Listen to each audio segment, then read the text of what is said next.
too.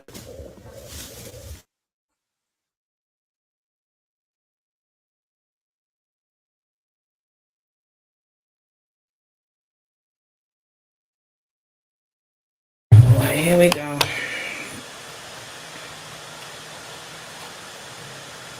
Definitely going to snub you.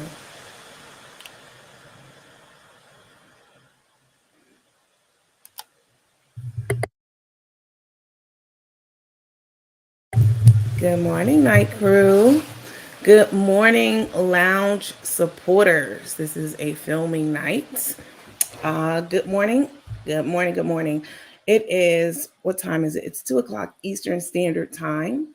My name is Coach Nandy, and this is the Nandy After Dark Show. I definitely appreciate you guys tuning in. This is your first time here. Uh-oh. This is your first time here. Welcome. If you are a new subscriber, a new supporter, I definitely appreciate the support. If you have been rocking with me from day one, I definitely appreciate that too. I appreciate all of you. Definitely, no one on a social media platform can have a show if they don't have um, viewers, if they don't have supporters, if they don't have people watching, engaging, supporting, etc. So I definitely appreciate the support very, very much. I am not streaming to Facebook. I'm streaming to our lounge, directly into the lounge, and YouTube. Again, lots of people, you can see the badges in here from some of the YouTube supporters who haven't switched over yet to Facebook. And some people just don't know how to get into the lounge, or they, for whatever reason. I think it's an update issue. Facebook has so many different iterations out there, version 6, 6.0, 10. They have so many different iterations and so many different versions. If you don't have the most recent version of Facebook, the most recent app, you probably can't do a lot of things. Like a lot of people can't even subscribe on Facebook to our page, no matter what links I send them, no matter when other people do the same process, they just cannot subscribe. Sorry, I always get the hiccups as soon as I get on air. I was perfectly fine prior to getting on air, but I definitely think it's an app issue. So I would definitely recommend that if you're having problems, either getting into the lounge, getting onto purchasing a subscription through Facebook, I would say you should probably uninstall your Facebook app on your device and reinstall it. And reinstalling it, you'll get the most updated version of it. So, yeah, a lot of you, I was helping this one lady, a senior, and she had a version from like 5 years ago. And I'm like, how is this thing even still even functioning? So a lot of the features that Facebook push out to users, meaning us, everyone who's on the platform, Facebook platform, you don't get those. Like you still have the old version from like many, many years ago. So I think that I know that for her, I walked her through how to uninstall the app, and then to go back in. I think she had an iPhone. She had an Android. To go into Google Play, find the app again, upload it to the system, and then it still took a little bit of hand holding it. That's okay. So if you're having that problem, I would recommend that you update your app. Make sure that you're working with the most current version or iteration of Facebook, the app. If you're going online and doing it, it meaning using Facebook. If you're using Facebook online, you generally won't run into that issue because it's it's the web-based version, right? So you're not a hard actual piece of software, an app on your phone. So I definitely recommend to a lot of people who are in my inbox, they can't get on, they can't figure out how to subscribe, they don't get, use your laptop or desktop if you have one, and use a browser, and you should be fine that way. So anyway, welcome back to everyone. Let me do a little bit of a roll call. Make sure you guys please hit the like, the heart, the thumbs up, etc., etc., etc. That will definitely be appreciated. Hi Hannah, hi Lisa. Lisa, you're always the first one in the group. Lots of names in here. Kimberly, hi. Let me see, Lisa, Hannah, Aisha Singh, hi Aisha. Terracotta, please hit the like button. Thank you so much for that, for reminding people. Guys, please make sure you definitely hit the like button. I would certainly appreciate it. Just for me, ATL, good morning to you. Hi, Shanita. Hi, Yvonne. Tana, girl, I'm not even going to say it. You already know what it is. Hi, Charlene. Miss Highsmith. Shirley Barnes, hello to you too. Noah 504. Hi. Elise Walker, Miss Wagstaff. Hi, Barbara. Ain't no sunshine, she's gone. Hey, baby sunshine. Hi, Green Eyes. Good morning to everyone. I hope you guys are well. It is today's Friday. We're actually now officially into Saturday. So, lots of good things happening this weekend. I'm going to be busy doing a number of things for the page as well as for some friends and family. One of my cousins is coming down. He and his wife lives in South Carolina. He's a transplant to the South like I am.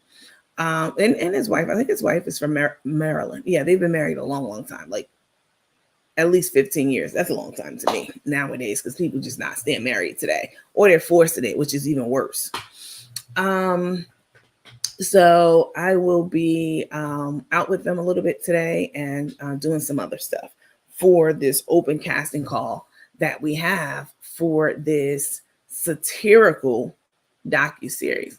Now, I know some people have had their nasty, dusty, crusty ass lips on my name and on this project and on our page, but they're just exactly that, dusty as hell. A satirical docu-series or anything, satire means to poke fun at, to make fun of, etc., etc. That's what it is. So lots of it's a lot of work. The road ahead, it's a lot to do. But Sunday I do have a meeting set up with at least one producer. He's awesome. You've definitely seen his work before. I'll put it like that. I'm not going to reveal his name just yet. I probably won't. I mean, maybe you guys will see it in the lounge when I do when we start recording and stuff like that, But so I have two prospects for two different producers, in other words. So I'm definitely, one of them I was already tapped into, and the other one somebody sent my way. So I'm looking forward to bringing this to you guys. Cook and Crook, we've been following them for years, Carmen. And this whole Tay situation, ever since Tay got into her life, it's been nothing but a shit show for Cook the Crook. She's lost. What's happening right now? Why are my shoulders not showing? I don't know what's happening. Crook has lost so much since Tay has been in the picture, and it's been a lot. We've been lied to. We've been bamboozled. You know what I'm saying? It's a lot going on. So it's a lot of material that I have to do this satirical piece of work. It's going to be funny as hell. Y'all know how in my mind, what's happening with my, what you call it? Hold on, y'all. Let me see. Sure. Y'all know how in my mind skits work. So just imagine it's going to be a whole production. It's going to be professionally shot with side stories for each of the characters and all that kind of stuff. So yeah, I'm excited about that. I'm looking forward to it very, very much. Somebody said, Green Eyes said, hey, baby sunshine. Listen, let's get into a little bit of housekeeping. What is this right here? Let me see. I don't know what this one is. I don't know what will be happening to these videos. I think I might figure out what it is, but we shall see. Let me do a little bit of housekeeping before we actually get started.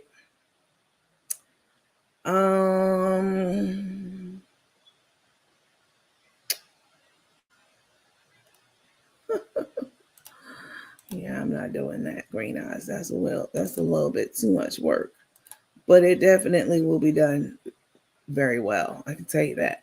Let me see. That's something I want to do. I want to go here. Listen, before we even get into what the fuck's going on right now. Before we even get into the crook and took stuff, let me see. What's happening? This laptop is literally designed to handle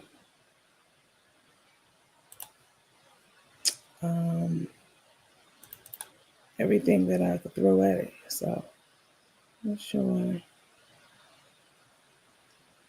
Let's close out of here because we get on my nerve. So I just said good morning, night crew. So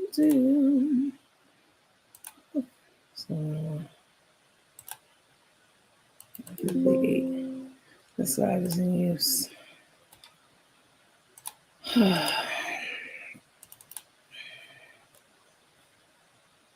Boy, I wish I had somebody to entertain me like y'all got me to entertain y'all. Boy, I be tuned in every night now to care in the world. Toes all twinkling and flittering.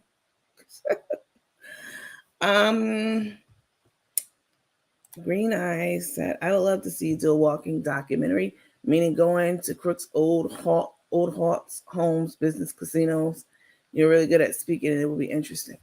I definitely won't be doing that, but what I will be doing is capturing those scenes, those parts of her life with the whole casino, sitting there for 5 days. That shit's going to be in the it's satire. Of course, I'm gonna poke fun at that shit.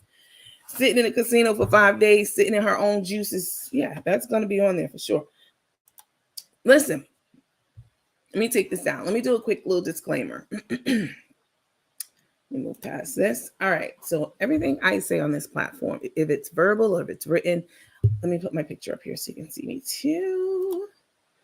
If it's verbal or if it's written, it's all alleged and allegedly. I don't know Took and I don't know Crook, right? So everything that I say is it's hearsay or it's my opinion, and it's all alleged. Anything that I talk about are all allegations. That's it. It's not the gospel, because nobody knows the gospel unless it happened directly to you, all right? So everything on this page is alleged and allegedly by myself and the teammates who belong to this page. Don't get caught slipping if you don't belong to this page and you ain't here saying something reckless. I'm not. This disclaimer is not for you. This is for followers of the page and people who belong to this page. Yeah. So also, of course, we're non-discriminatory over here. If you can't tell and you haven't noticed by now, this is your first time watching, you're like, is she black? What is she Blasian? I'm black. I'm African American. Not trying to be an exotic bird like Took. But I identify with marginalized groups. As a woman, there's a lot of marginalization. For women across the world. I have been in meetings with people who with men. Let me just say that with in very corporate settings with men. And I can tell you, usually I'm the youngest person in these board meetings. I'm definitely the darkest person, and I'm a woman.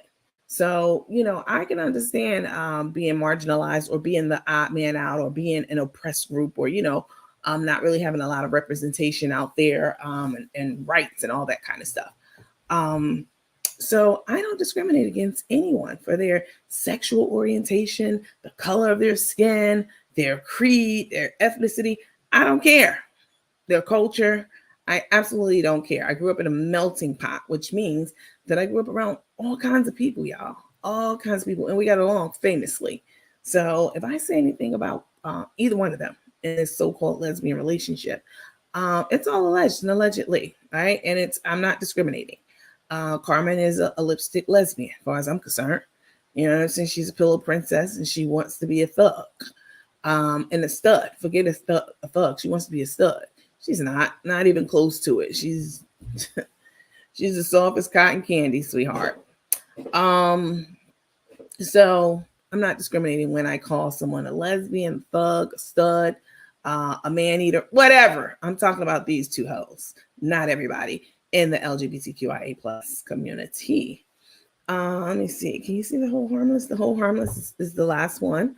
So, listen, we're gonna have medical professionals on our platform from time to time, and other professionals. And if something happens, I gave this example the other day. I don't know if I was in the lounge or where I was, but if we have, let's say, an OBGYN on, and she tells you to use the spermicide. Damn, I haven't heard that word in a long time. That's old. Do people still use spermicide? Wow.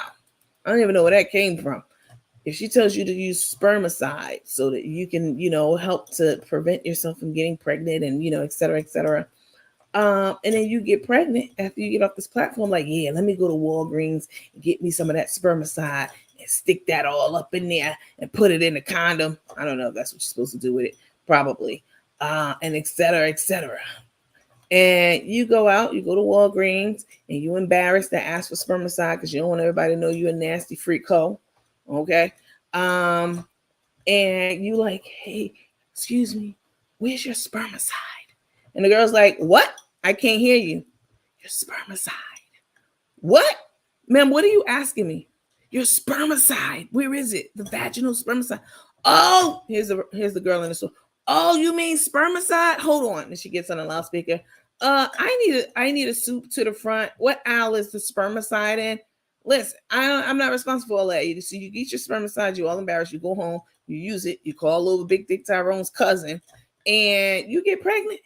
Don't come back on this platform telling me that the doctor told you to use some damn spermicide. I don't give a damn.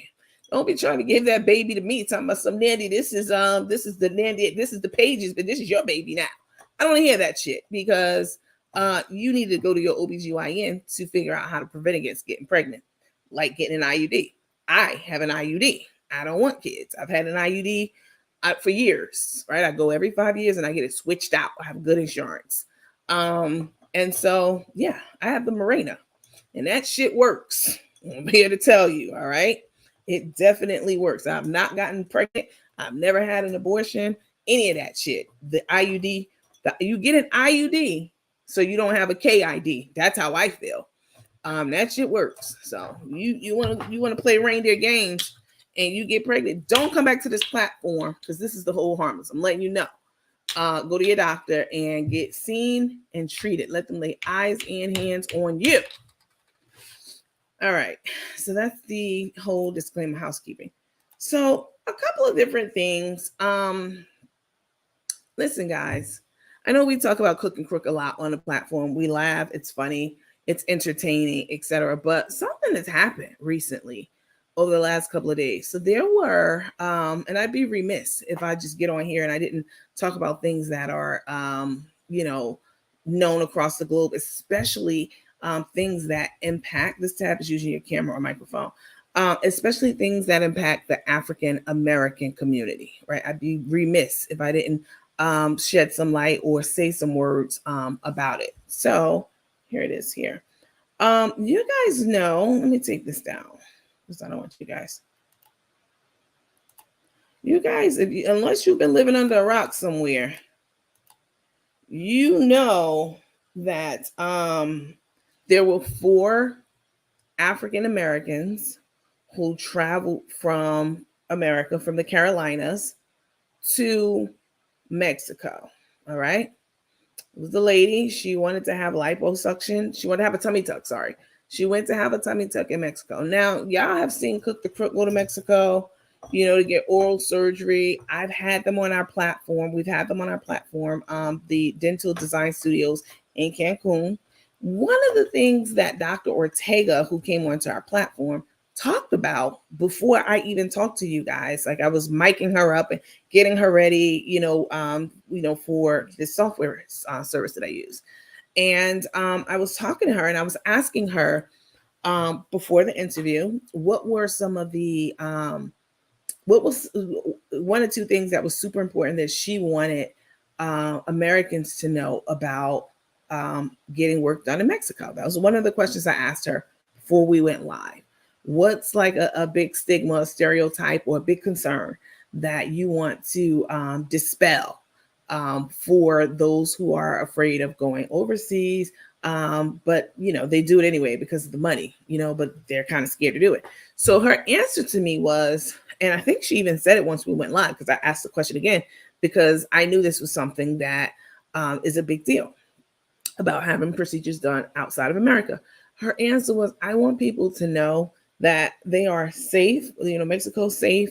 It's not, we're not operating out of some dingy, hotel room or back alley.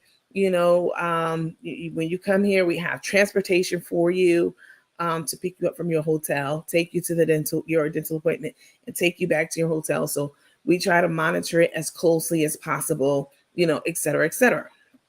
So, so I said, okay. So for African Americans traveling into Mexico for a tummy tuck, I was like, why did it take 4 of them to drive into Mexico? They said, because I've looked into this quite a bit. The story goes that, first of all, they all knew each other since they were children. All right. They grew up together, and excuse me. And they were 4 in a car, a minivan, because they were taking turns driving, right? So I mean, that's plausible, that's believable, that's plausible. They wanted to take turns driving, into Mexico. And so they're driving into Mexico. I want to share a clip with you guys from the car right before they got shot. One of the gentlemen who was accompanying the young lady to Mexico, her childhood friends, went live like a lot of people do. They were all in good spirits in the car. He was speaking Spanish out the window. And this was right before they got shot. So this is this is pretty deep. So hang on a second. Let me show you. Come on, don't fucking start.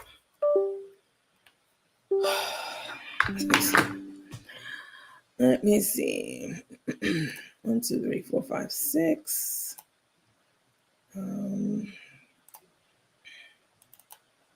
So while I cue this up, a lot of speculation out there from a lot of people, a lot of platforms. Y'all know. Listen, Black Twitter.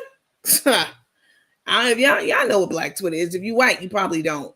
Maybe you've heard it before, but Black Twitter is something else. You know what I'm saying? Black Twitter is a team of not a team, a whole it's a lot of African Americans who get together on different platforms. It started on Twitter, but now you have Black Facebook and all this. And we crack our own damn codes. We come up with all these different conspiracy theories and solve different cases and blah, blah, blah, blah, blah. We go in on shit that affects our community, especially when you start talking about death and murder, like that young lady who wandered into that freezer. Y'all remember that? That was crazy as hell. She was out with her friends, and they were at a hotel. Young girl. She wasn't even 20. She was a teenager. At a hotel, she gets drunk. It's time to leave. That somebody put something in her drink, because I saw the video of her wandering around downstairs in that hotel in an empty space. And they all put out, like she went missing. Nobody could find her. They finally called her mom and told her. Her mom was frantic.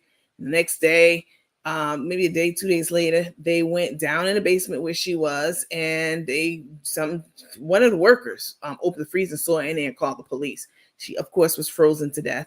But Black Twitter went in on that. They probably still talking about that, coming up with all the conspiracy theories and stuff. She was dragged in there and blah, blah, blah. That shit was very, very tragic. But let me see. This one.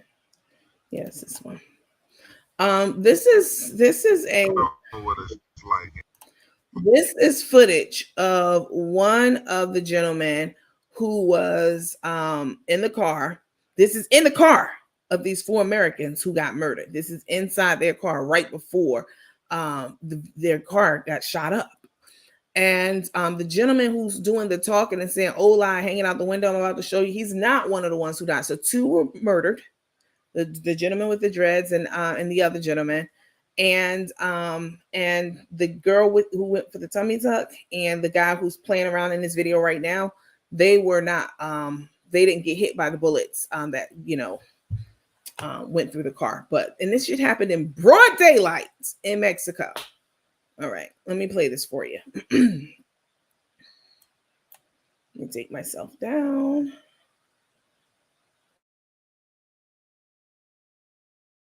Y'all let know what it's like in Mexico. New video obtained by CNN from inside the vehicle of 4 Americans just prior to their kidnapping in Mexico. Hola!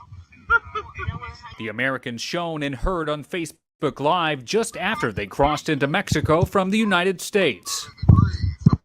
A government source told CNN the purpose of the visit was for Latavia Washington McGee to obtain a medical procedure. But they never made it.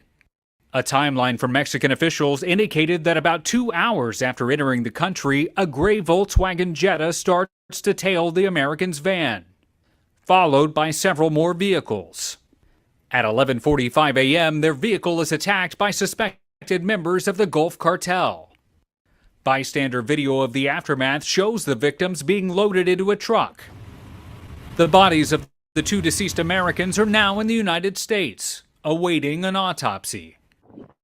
As the FBI continues to work with Mexican authorities to investigate, the U.S. ambassador to Mexico is calling for authorities to aggressively combat the cartels. Que se tienen que desmantelar.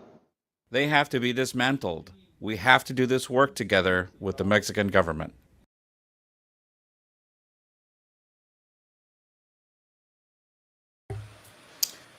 All right, so I thought it was important to show that clip because, again, this is in the car right before. What happened was they drove into a bad part of Mexico. Every place has its bad parts. America too. Shit, there's some spots in America. I mean, Lil Kim said it best. You better have a pass when you cross that bridge. Welcome to Brooklyn. You can't go into areas that are territorial, where a cartel is run or gangs are run or whatever. You know what I'm saying? You cannot do that. You have to know. But what the story goes, I can't wait until the lady who went for the tummy tuck, because she wasn't killed. She wasn't hit by the bullets that shot up their car.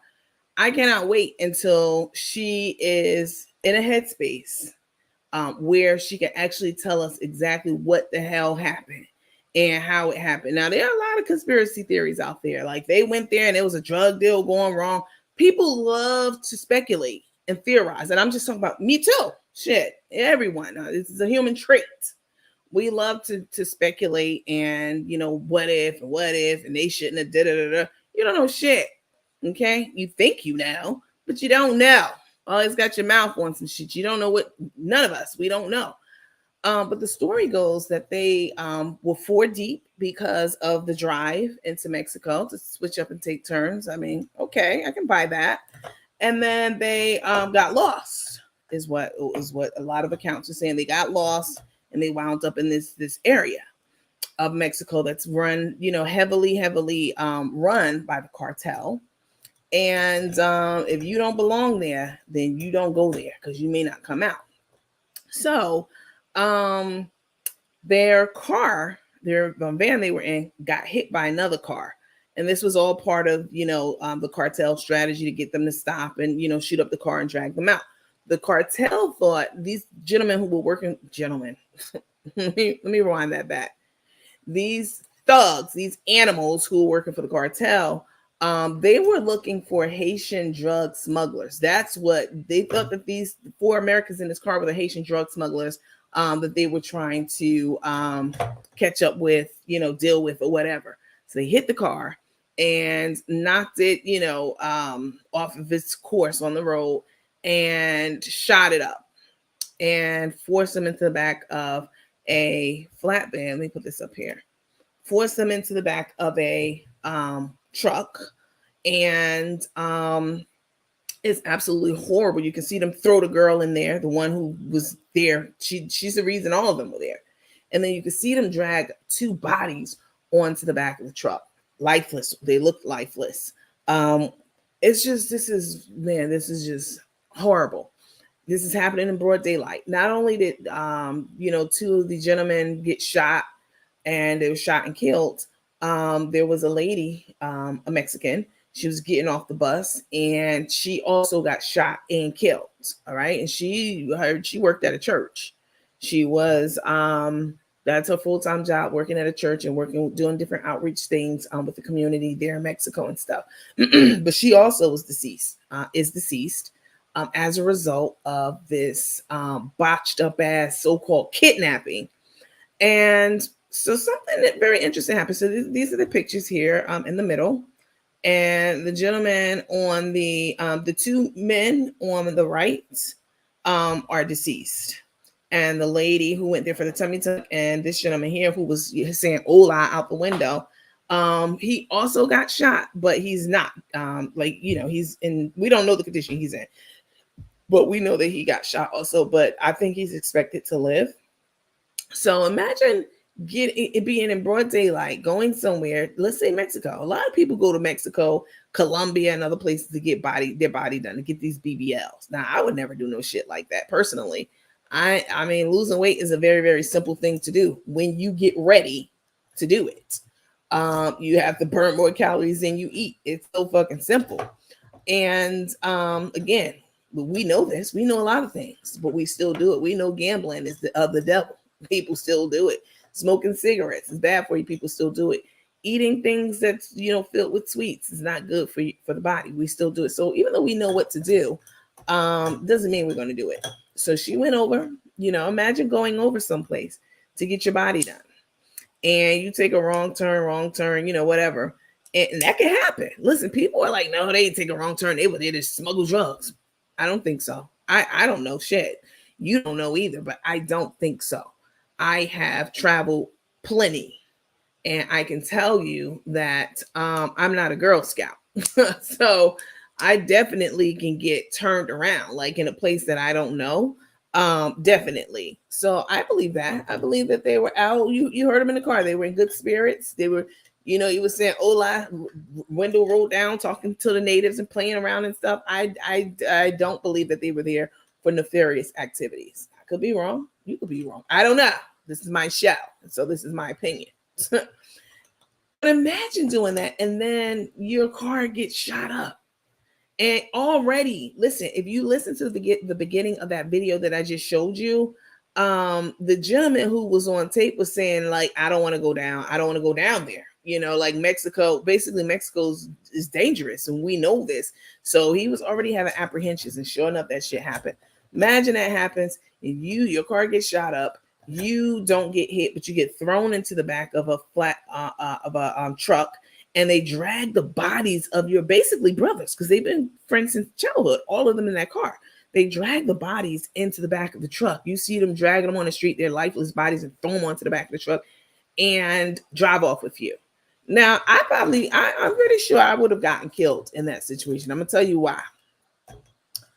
I'm of the mindset of, you're not about to take me somewhere. You done killed these 2, and you about to take me somewhere and do what? Kill me too? Well, you're gonna have to fucking kill me too, right here in broad daylight, because I'm gonna make a run for it. I'm gonna do something. You know what I'm saying? But she played it smart. They did. They complied. They had the guns on them. And you don't know what you'll do in this situation. This is what I think I would do. It's not necessarily what I would do. In that situation. And they took them to a hospital, trying to throw authorities off and different places. And then they put them in the shed, and they found them. And one of them was in a hospital gown. It's just a crazy, crazy, crazy ordeal. So what has happened since that is the Mexican cartel. So I don't know if y'all know, of course y'all know, Mexico has, a lot of drug cartels. There's a rule. Even there's honor among thieves, and there are rules among killers and criminals. Like, if you molest a child, you go to jail, they're going to deal with you. You know what I'm saying? They don't like chomos in jail. There is a certain code in every organization, street organization. There are codes. And one of the codes that Mexico has, in place, and it has always been basically since they've had cartels, is that we do not target Americans. They're not on our radar. We don't fuck with them when they come over here. We definitely not about to do a broad daylight botched, you know what I'm saying, murder in the streets of Mexico or in front of everybody. And we're not about to do a botched kidnapping. Like the drug cartel in Mexico, they have rules. They don't fuck with Americans and they don't fuck with tourists in general. They don't mess with them. They let them be. They don't want that heat, that scrutiny. You know what I'm saying? They don't want that. And so the head of this particular cartel has issued a statement. Let me take these pictures down. Hold on.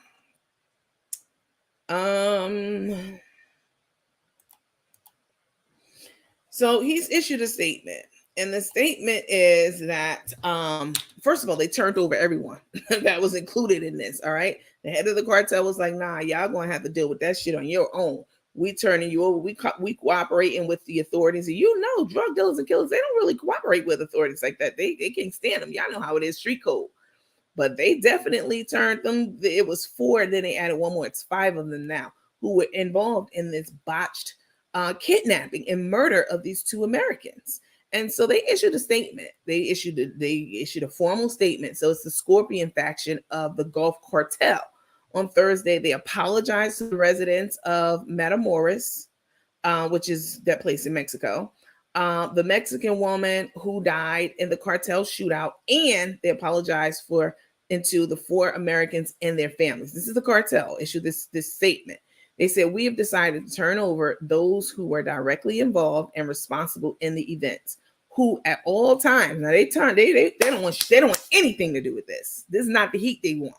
They said, "We apologize and we decided to turn them over." The people who were responsible for these events, who at all times acted under their own decision. This didn't come down from the head of cartel, making and lack of discipline.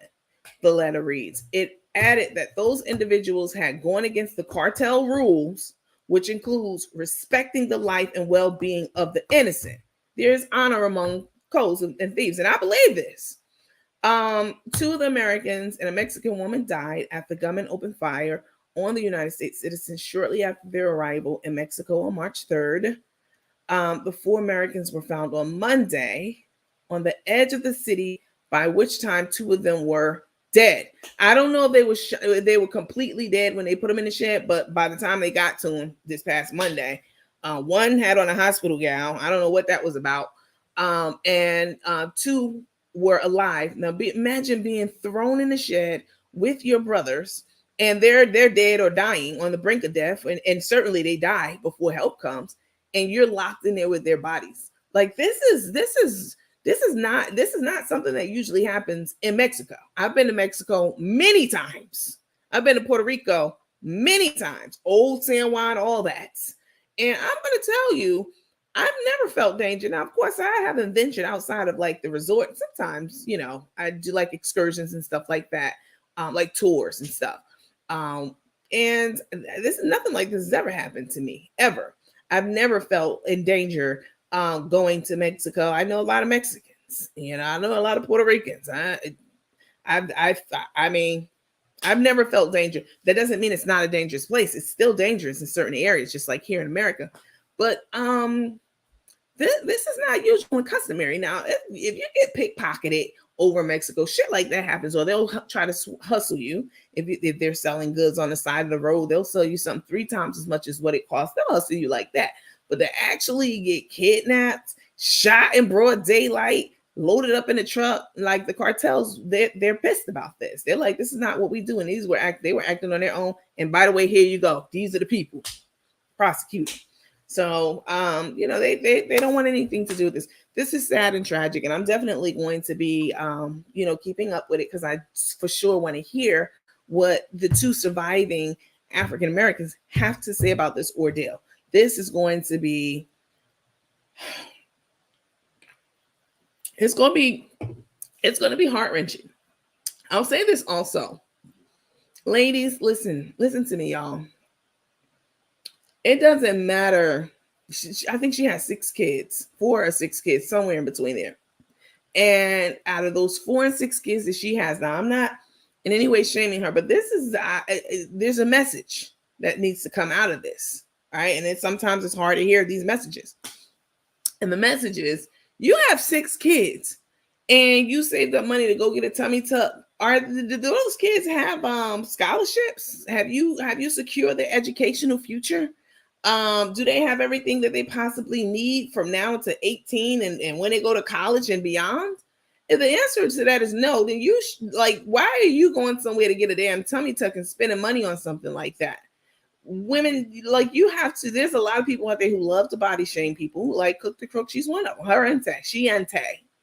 And she and Tay love to talk about people and their bodies, and meanwhile everybody around them is I'm not even going to get into that, but ladies, listen, I know it's a lot of pressure to look a certain way, to have your waist smaller than the rest of your body. That's vanity. That is complete vanity. And she easily could have been killed among the death toll there, for these 3 people who were murdered. So this is tragic. This is in the name of vanity. Not just that. Listen, she was getting a tummy tuck. You could die under the knife. People die every day, somewhere around this country and the world for sure, from getting tummy tucks, BBLs, etc. Kanye West's mother died. She had a breast done and she wasn't doing the things that she was supposed to do in her aftercare, like having a nurse and keeping her feet elevated and da-da-da. She died. You can easily die. So you're risking your life on a number of levels to go to Mexico and get some work done on your body.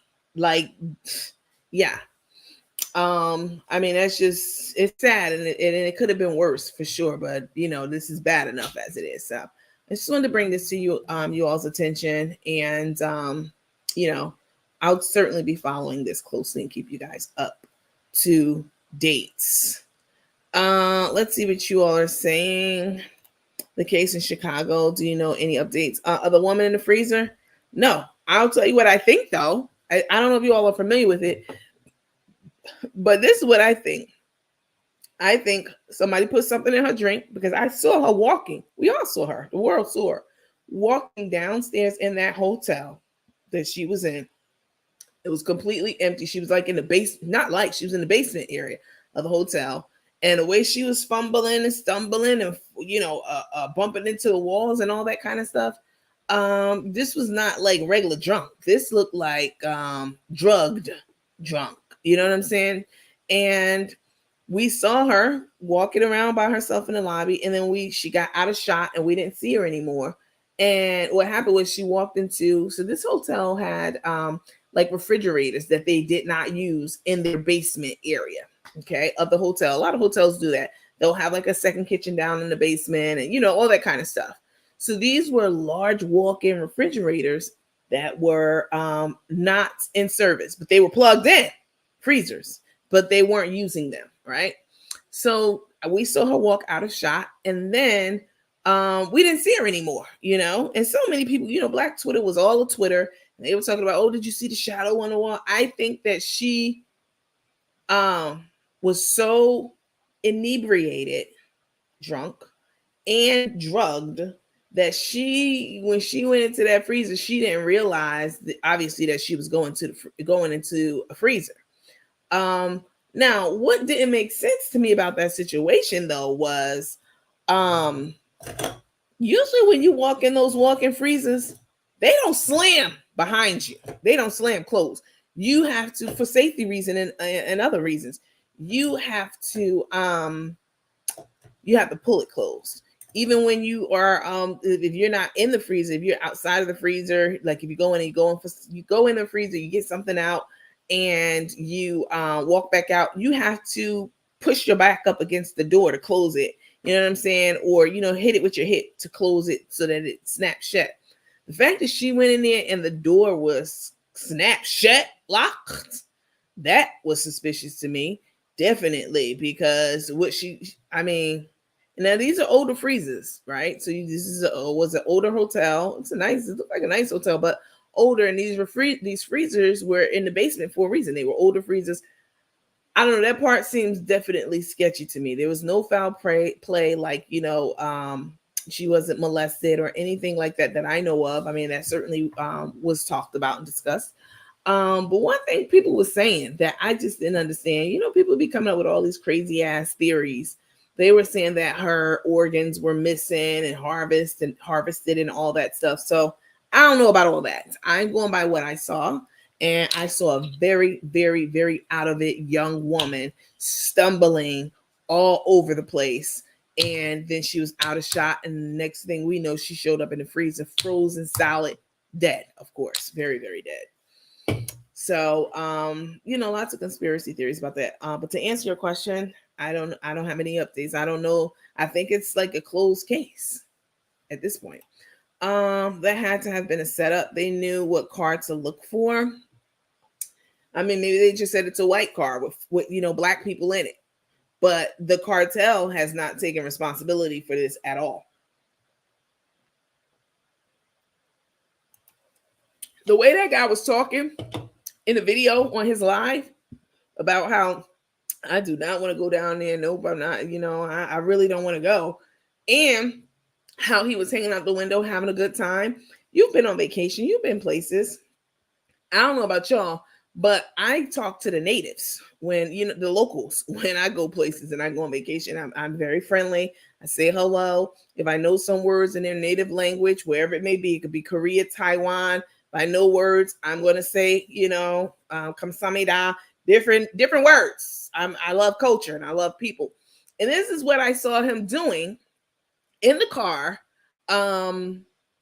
before they got ambushed. Y'all saw the video, hanging out the car saying, hola, laughing, having a good time. That's not the spirit of a person who's there for a drug run. You know what I'm saying? Playing and being jovial and hanging out the window. Nah. So I don't believe that they were there for nefarious reasons or for illegal reasons, dealing with drugs. I think that these were 4 friends who were accompanying their friend, and they probably was feeling like they would be safer because she got 3 guys with her. Nothing's going to happen, and look what happened. You know what I'm saying? I think they did get lost. It happens. You can get lost. All right. And they were trying to make the best of it, still, saying, being in high spirits. You saw the man right before he got ambushed. This is just terrible, but I certainly will be keeping an eye on it. Hi, Miss Washington. I hope you're well. Right, just like that movie Wrong Turn and All in Bad. Yo, all it takes is one wrong turn. I'm telling you. Such an evil world we live in. Shaheed Woodard birthday was Thursday, 3/9. The day his body came back to the USA. I'm new. Greetings from Chi-Town. Hi, Chi-Town. Thank you for that information. I appreciate that. There's another lady in here, Miss Shanita. She's also from Chi-Town. She let us know. She's from Chi-Town. Miss, how do you say your name? Miss B Square, Be Aware. I love that. Please make sure that you're following. I appreciate it, everyone. If you're not following, please make sure that you follow me on Facebook and YouTube. I would appreciate it. Ms. Washington said they need to do something about Shaquilla Robinson. Man, listen, that situation right there. Let me tell y'all something. Can we talk? Can we keep it real? Can we keep it a buck? I have siblings. Y'all already know this. And one time, one of my siblings called me down to her house, and she was having problems with some people in her building. Now, this particular sibling of mine, she how many kids? She has 3 kids. She didn't have kids at the time, but she called me. She called me and she said, listen, I'm having a problem with these girls in my building. They're always sitting on my car. She had gotten the car. They would be sitting on it just to fuck with her. Or when she go in the building, they would say things to her, like fuck with her and, all that kind of stuff. Right now, my sister's, this particular sister, I've shared some things with you guys about some of my siblings and, but this particular sister, she minds her business. She's quiet, hard worker, et cetera, et cetera. So they will fuck with her. They will gang up on her every time she leave the building, harassing her to no end, sitting on the car, taking their time, getting off of it. So she told me about it. So put on a pair of jeans and a fitted shirt, because you're not about to grab me by my shirt. I know what's up. And I put my hair back. I don't know how my hair was, but it was up. I know that. I put my sneakers on and I put a blade in my back pocket. And I didn't live very far from her at all. And I pulled up. I definitely pulled up, as she knew I would. Now, this has been going on for a while. She hadn't told me about it. And so I get down there and the girls are outside hanging out. And my sister is, where was she? Was she upstairs in her building by the point? No, she had parked her car. It wasn't in front of her building. She had parked it somewhere else. And she started walking over when she seen me come up. And when I walked up, it was a gang of girls. I didn't give a fuck at all. And I was like, which one is it? Like, which one of y'all the baddest one? And when they wasn't saying shit, because they already knew what time it was.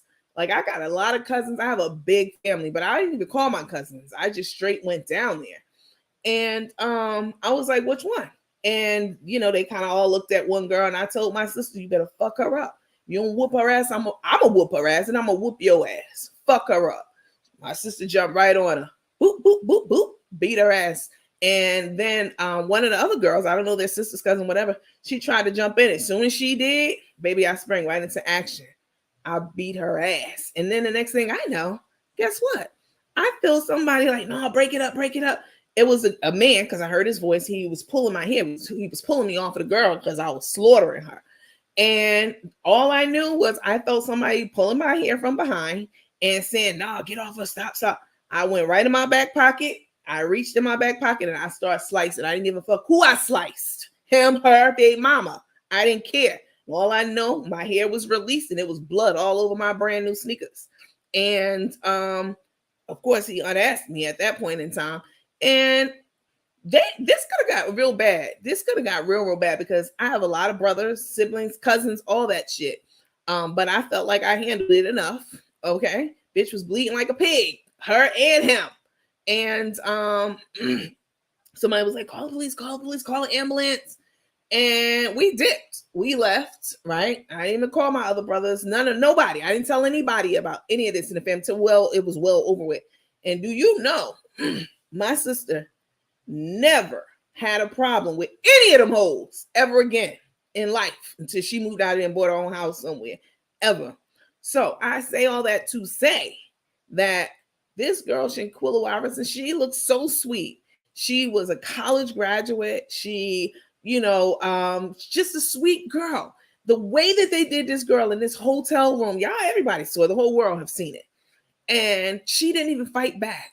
She didn't even have any fight in it. She wasn't a fighter. She, they had her on the floor, was just hitting it upside the head. And all she could do was just sit there. That hurt my heart so bad, y'all. This broke my heart for her. Like, I know what I would do for one of my siblings that's being harassed by people, snakes, you know what I'm saying? Whether they know the person or not. You call me, I'm coming. I'm coming, definitely. But the fact that they did this to this poor, sweet girl and, and then left her there to die. Baby, all them hoes, like the jail, baby, you wouldn't have had to put them in jail at all. Like, them hoes would be in hell, not jail. And I promise you that. Like, the way that they did this girl, and they knew she wasn't a fighter. She was pretty. They were jealous of her beautiful black, brown, dark skin. Yeah, I mean, that's a whole flex, being dark skinned, they were very jealous of her. And it showed. Maybe one of their men was attracted to her. They beat this girl while she was naked. You know what I'm saying? Like, she wasn't in fight mode at all. She was like, it was crazy. I don't know what happened to with that case. I stopped following it because it hurt me so bad to hear about it. But hopefully those hoes will be locked up in the place where it happened. No, you can't come back to America and get locked up in a federal prison. That's easy living for a lot of people. Nah, you need to get locked up where you did your shit at, where you show out, where you act out is where that's where you get smacked out. That's how it goes. Go back to Mexico and they need to be prosecuted there and put in those Mexican jails for the rest of their lives. That was just tragic. It really hurt me to watch that. I've never heard of the cartel turning over any of their members. If they do, it's because they need someone on the inside to go get someone. I mean, that's true. That could be that. But in this case, they didn't want anything to do with this. You know what I'm saying? The cartel didn't stay alive as long as they have by doing shit like this. You know what I'm saying? They don't want that heat, that press. Not like this. Americans, they don't want to fuck with the Americans because they know we're gonna prosecute. We're gonna partner up the Mexican police. They might be in cahoots with cartels, but Americans, the American, our attorneys and our prosecutors and investigators and all that, they don't want that kind of scrutiny on them. But I agree with you. Like, of course, they do things, to get their members on the inside to do different things for sure. But I think this was something different entirely. Today, the place where they say that she was going to get a tummy tuck did not have an appointment. What?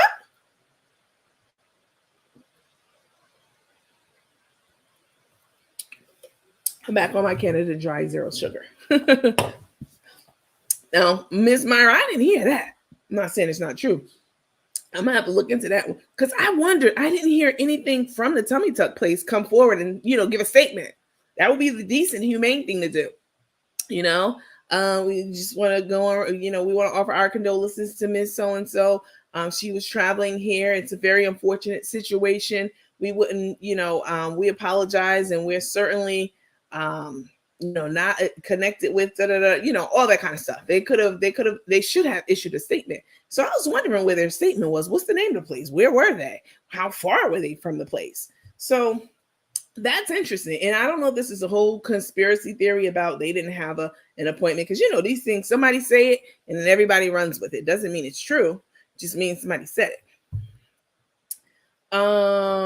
But that's interesting, Myra. I'm going to look into that because I never did hear the name of the place where she was supposed to be getting his tummy tuck done. Not saying that she wasn't getting one done. Let's see. There's a lot being said about them, and they was there for other reasons. I mean, people speculate. This is online. She was looking for the elevator, possibly. Probably. The young lady in Chicago? Probably. It was terrible. You talking about Keena Jenkins. I was so enthralled with that situation. So sad. It was very, very sad. One of the men that passed, wife, said that she didn't even know he was going to Mexico. I did hear that too. I think it was the gentleman who had the locks in his hair right here in this picture in the middle. Let me see if I can open it, blow it up a bit more.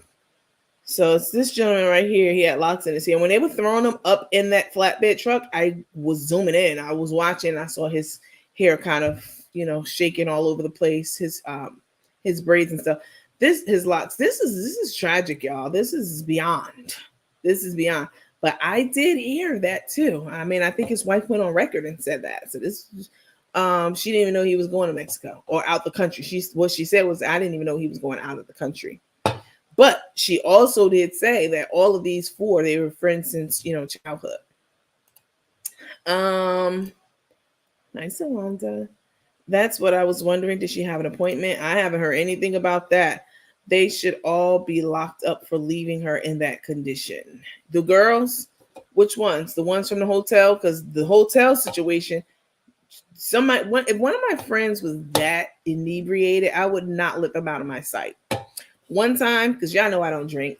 One time, a few years ago, I was out with a few friends. We went to a lounge. We had a private section. And I was eating scallops and just a lot of really, really good food. And I had a drink. I had a very soft drink. It was Malibu and pineapple. If I do drink something, that's what I'm going to drink. Something very soft, mild, and And I got my drink before I got my food, and I was hungry. And so the alcohol went straight to my head, right? I had just soft Malibu and rum, pineapple. And I was so out of it. I went to the bathroom. I had to use the bathroom and pee. And one of my friends who was there, I was taking too long in the bathroom. She went, made sure that I was okay, came back, and she was holding my wrist as we left from the bathroom back to the private area. And she took my keys to my car. It was like 6 of us. She took my keys to my car and she drove me back to my home. And one of our other friends followed her. This is what you do. You don't let your friends out of your sight when they are not 100%. You know what I'm saying? Period.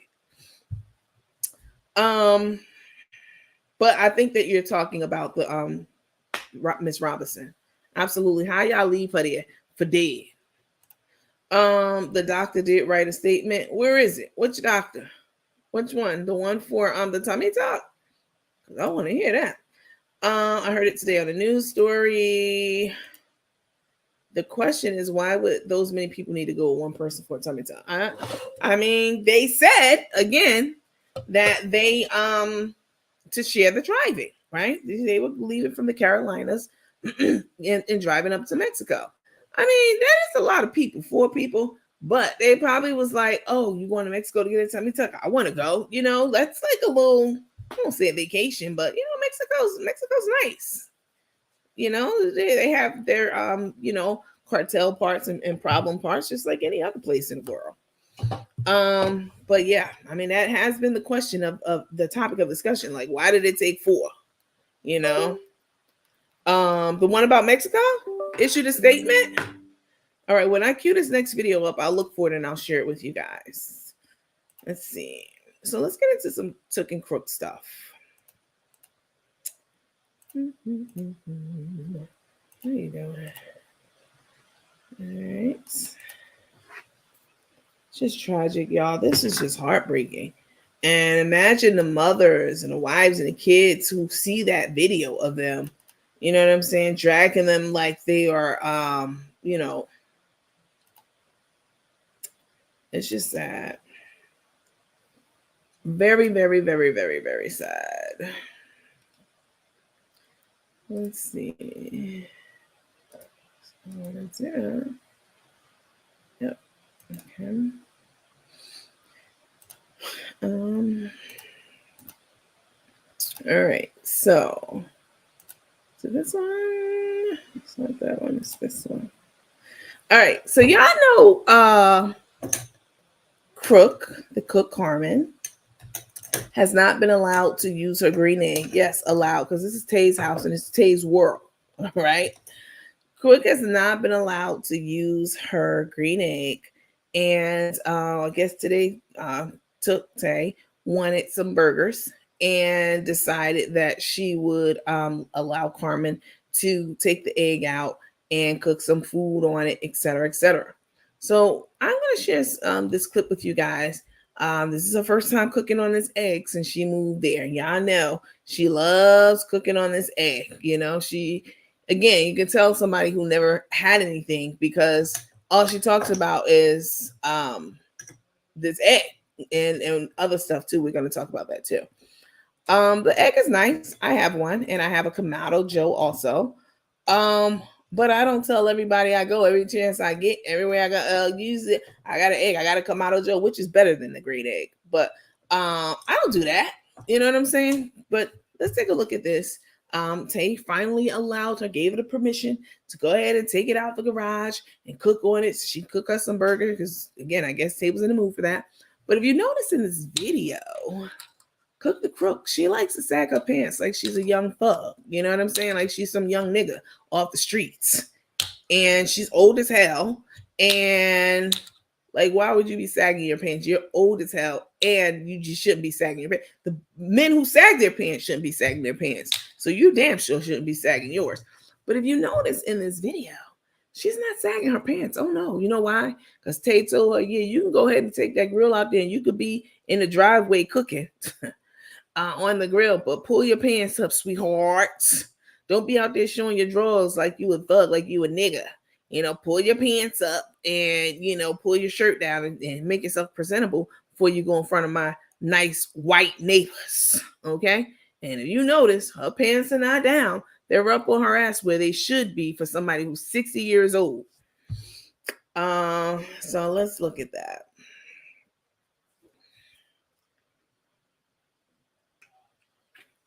"60-year-old and sagging your fucking pants." That's pathetic.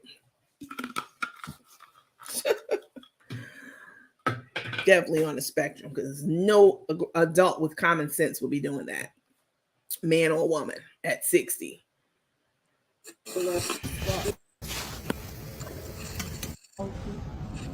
The tag is on the front, okay? So we just gonna go this way.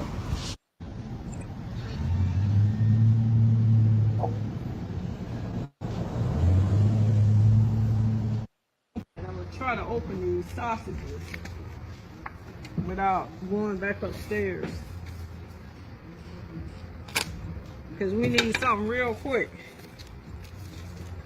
We ain't cooked all day. I juiced earlier today, and that was it. So when you open it up, the green egg, they say you're supposed to burp it.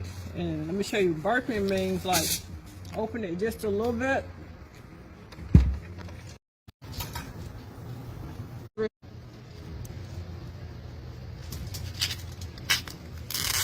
These are 3rd-pound burgers, fresh burgers. So you already know they're gonna be good. So I'm gonna take, and you gotta season your burgers. You know, burgers need a lot of help. That beef to be hurting. So take and season our patties on both sides. Everybody been asking where the egg. Guess what? Hey guys, there's the egg. The egg is back in town. Okay.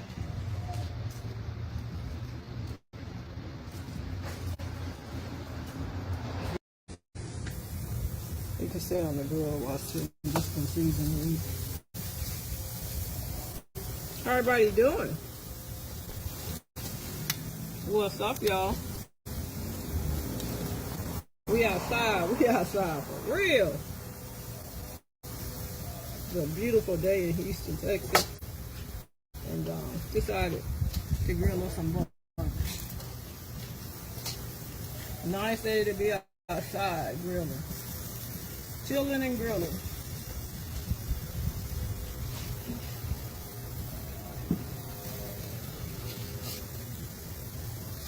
Okay, so let me move all this out of the way. What's up, y'all? That fire from that egg, and we're gonna shut it down. Everybody been asking where the egg. Sharon is Karen. Yeah, sure. They gonna know, chef. They're gonna know. On my side, H-Town down, A-Town up. And we grilling. We grilling and chilling today.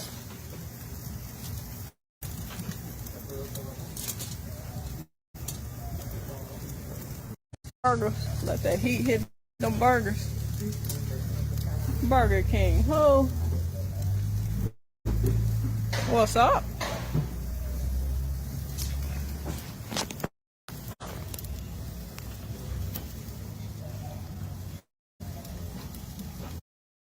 Can we?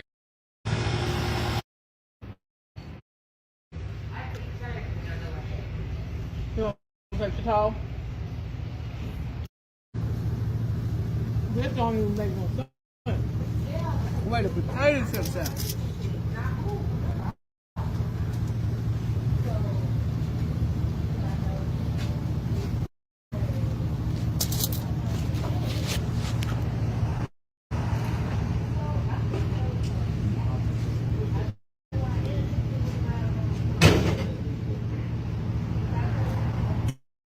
Can you get everything in the house? You want a burger and a sausage? Yeah. Rico said. Alright. We're gonna leave. I have to go another job. So if you can call me when you have time, or I can see that. Okay. Thank you. Man. Y'all say how good that look. Quick, simple, and easy, y'all. Ain't nothing to it but to do it.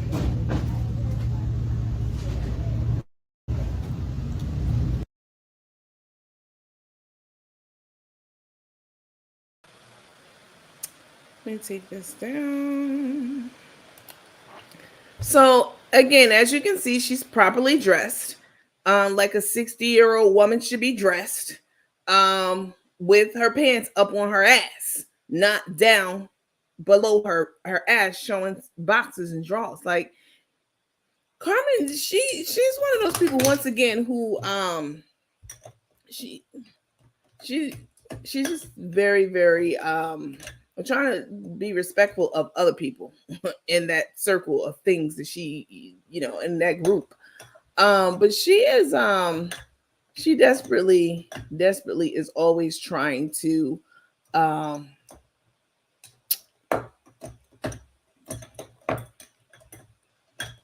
can I say it? I can say it, but I'm trying to be tactful about it. She's one of those people who's always trying to do things that she thinks will make her look cool or make her look, you know what I'm saying, as not as lame as she is. Like the sagging of the pants, like the whole how she's always all over Tay because she thinks Tay's a pride. She thinks Tay's a beauty queen. We don't think that, but this is what she thinks.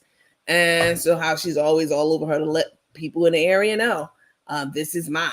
I'm all over her. And look what I got. Look what I'm doing. Look at me. Because she knows when you look at her otherwise, just her plain old her without all the props, like the hat, the glasses, that's her prop. The pants sagging down, hanging all over the table. When you just look at her without any of that, she's ugly as hell, inside and out. And she knows this. And so she does things as a distraction from that ugliness inside her soul. She's just terrible. How are you sagging your pants at 60 years old? Just trifling. Why is she still trying to display the I Got You logo, the cookbook, and the seasons? I saw that too. I saw the banner, not really a banner, but the logo up with the I Got You on it, because she has nothing to do with that company anymore whatsoever at all. She told you that. But again, I just said, and we know, we've established on this platform that Carmen will do anything to make it seem like she's more than what she is, or make it seem like she's part of something that's successful or great or whatever it may be. Still showing that I Got You banner and cooking outside and all that. That is classic Carmen saying, I started a business. I started it. I created it. So fucking what? People give birth to kids all the time. And you just like kids, you give birth to ideas. When we have ideas, we give birth to those ideas, and we supposed to nurture them, meaning like business ideas, whatever it may be. You nurture them, you just like a child. You nurture them, you pour into those endeavors and all that stuff. She sees this business as still her, still somehow attached to it. She said it. She said, I'm always going to be attached to it because I created it. Who the fuck gives a fuck if you created? Just like a mother who gives birth to a child. If you don't raise that child, so what? You created it. You messed it up. You didn't do what you were supposed to do to protect that child. And she didn't do what she was supposed to do to protect the business interest. And it was very simple. Keep potato head ass Tay off camera. Okay, they couldn't do that to save their lives. Tay wanted to do it to snub her nose at them and to be the bitch that she is. Keep Potato Head off camera, produce videos, but she wasn't doing that. She was jet setting all over the place. At this point, Tay was getting bolder and bolder, talking more and more shit to the people who were supporting the brand, and blocking those people and messing up the relationships that Carmen's had her entire life with her family and her friends, boss lady and her daughter. We don't need to go back down this road. We know what happened. And so she messed the business up. You fucked yourself out of your own business. I'll be damned if I give birth to an idea and struggle through, hustling it, because she was a hustle in the beginning. And then find somebody to help me bring it to scale. Meaning you can now mass produce, you can produce it, you can, it's larger, you're producing more than you were prior to. And you can produce even more if you needed to. So it's just somebody to help her bring it to scale. And then you sold half of it because you were hurting for money. You were broke. You got this successful spice line, but your habits outweigh your income. That's basic common finance, baby. Okay. Your habits outweighed your monthly deposits into your bank account. Okay, so you needed more money, so you sold half the business And then you sold the other half of the business because now you got this extra mouth to feed, and that bitch can eat. That would be took. You got another mouth to feed constantly. She's a designer whore, and you know, she's a gold digger. She's definitely a gold digger. And all that, Tay got more money than me. Everybody got more money than you. Everybody, okay? You know, I mean, come on, that's saying nothing. But you messed up the business, and now you're not part of it, but you still talking about you part of it, riding around with, you know, the lemonades and the seasonings and her big and her face on the side of the truck. That's all to say, look at me, look at this, look what I have, look what I've done, look what I'm doing. No, you fucked yourself out of that business. So you shouldn't be like, no, absolutely not. You shouldn't be talking anything about it at this point. So that's why she was displaying the brand, the name. And I guarantee you, when they go out to places and she tells people she's a chef, which is a lie. She definitely tells them that she started her own seasoning. Like, I got my own seasoning line. You know, we got, I don't know how many seasoning flavors they have, but she definitely still talks about that company like as if it's hers, and it's not. You messed it up. You and Tay. What Tay came in the picture, you were doing, you know, okay. Now you don't have shit. You're homeless. You're living in your pimp's house. Let me see. But like everything else she puts her hands on, she effed it up. That's it. Yep. She seems to get a little upset when someone asks her, was Rico going to eat? They're always upset when people ask about Rico because they know that they're not doing right by him. You made this man quit his job, talking about he's a grown man and he's not special needs.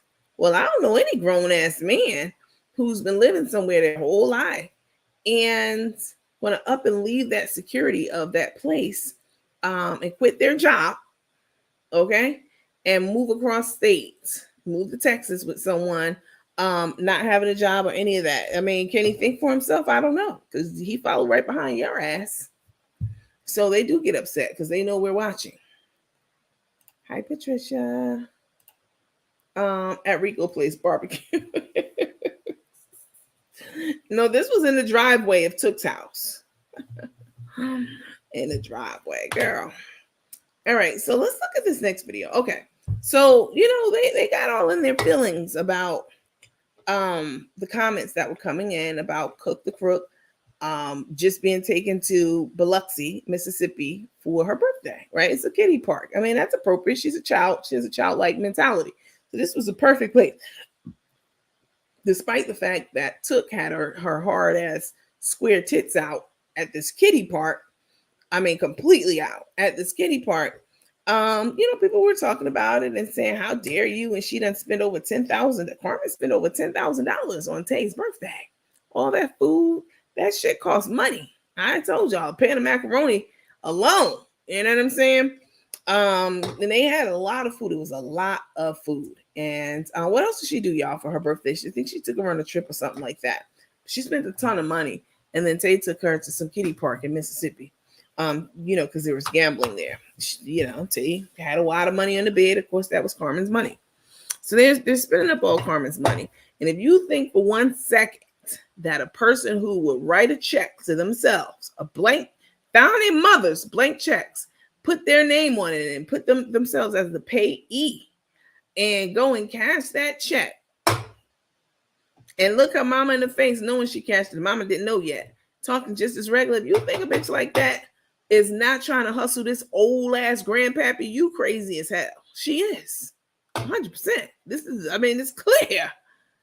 It's clear what's going on here. You cleaned your own mama bank account out. You robbed your own mama house. You stole from your friends. You put your own mama house up on the market because the house was in your name because of a grant they were trying to get, but you know you wasn't paying any mortgage on it. You know it was just for the grant purposes, and you stole the house, tried to sell a house like a grimy ass person. She was good and grown when she did all these things. Grimy ass person like that is never to be trusted ever in life. Okay, and yeah, if Carmen thinks she done turned over a new leaf and this is who you got, and she's running through her pockets dry. Okay. So speaking of which, as you all know, Crook has always said, you know, I don't need fashions. Fashions. What is that? I buy my watch from the gas station. That's what she said. She wanted us to know that. She buys her watches from the gas station. Nothing wrong with that. That's what you do. But I want to show y'all this video. This is very interesting, very disturbing video because we're watching right before our eyes. We're watching the transformation of a person. And usually a transformation results in someone who's better at something. You know, they progressively get better through that transition and that transformation.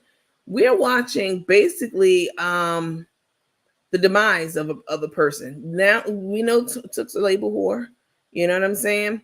Why she haven't had these labels and fur coats before if she was such a label whore and such a, you know what I'm saying? Why does Cook the Crook have to buy you these furs? You should have had all kind of shit. You shouldn't need her for shit. Like that friend house. I'm gonna digress for a second. When Tay was over her friend's house, that lady who's also a nurse, she had that nice closet with all those shoes. The lady had a nice house. The house is nice. And she had a lot of things. So imagine if that lady, I think she's married. Yeah, but imagine if she wasn't married and she was getting with somebody new, a woman or a man, whomever. And that lady already set up. She don't need shit from this new partner. You know what I'm saying? She got her own house. She got shoes galore, purses, everything she liked, she already got. And I'm very much the same way. I do not need a nigga to come and improve me or upgrade me at all. Everything I need and want, I already have. So if Tay was all this and that, what the fuck are you burning through Crook's money for? You know, with the buying the Louboutin shoes and the furs and the this and the that. You should have already been set up if you was really all this and that. But we already know what's up. Who could blame Rico? He knows they only invite him so he could be a dishwasher, right? And a camera holder. Let me see. Let me play this other video. So, Took got tired of hearing, oh, that's all you got. So Took went on ahead and bought us some stuff from Fendi. Fendi? Baby Cook don't know shit about Fendi. And she tells you in this next clip too. You know, this is just taste. And she's like, oh, thank you, baby. She's so happy. This is your own money. You too simple-minded to know it. This is all, baby, in about next year this time, and certainly within 2 years, Crook will be having her droopy ass face on camera, crying, eyes shifting all around, lying, apologizing to everybody. I just didn't see it. I'm so sorry. I don't want to hear the shit, bitch, because I'm going to have my camera ready still, recording everything you saying, and I'm going to be poking holes in that shit because you're going to deserve it. You abandoned everybody and everything for Mr. Potato Head ass who scammed her own mama. So what you think she going to do to your ass? All right, let's look at this video of Took converting Crook into a label whore. Let's just call it what it is. Let's see. She like, you ain't gonna be walking around these Houston streets with me, bitch, looking like you got your outfit from the gas station. Let's play this. We ain't doing that.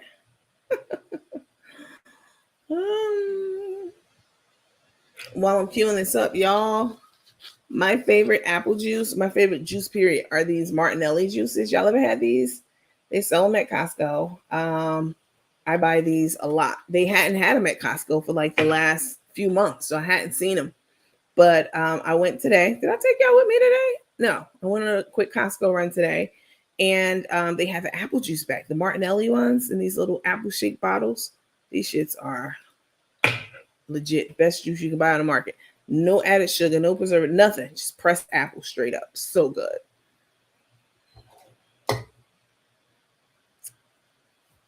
I'm waiting for the video to finish queuing up. Let's see. Okay.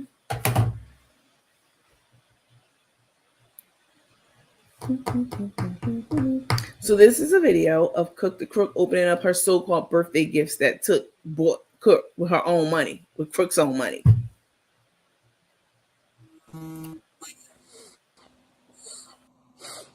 Sandra Anderson, Lois Richardson, what's up, y'all? What's up, y'all? All right, so y'all know. Cecilia Jeffries is on there. Hey, Cecilia. Call me. She's East Coast. I'm Central Standard Time, and I Jones. Sora Silky Shop episode. She still. subscribers did not see your birthday gift that you got on whatever day that was. Was that Tuesday? Yeah, Tuesday. So the non-subscribers didn't see your gift.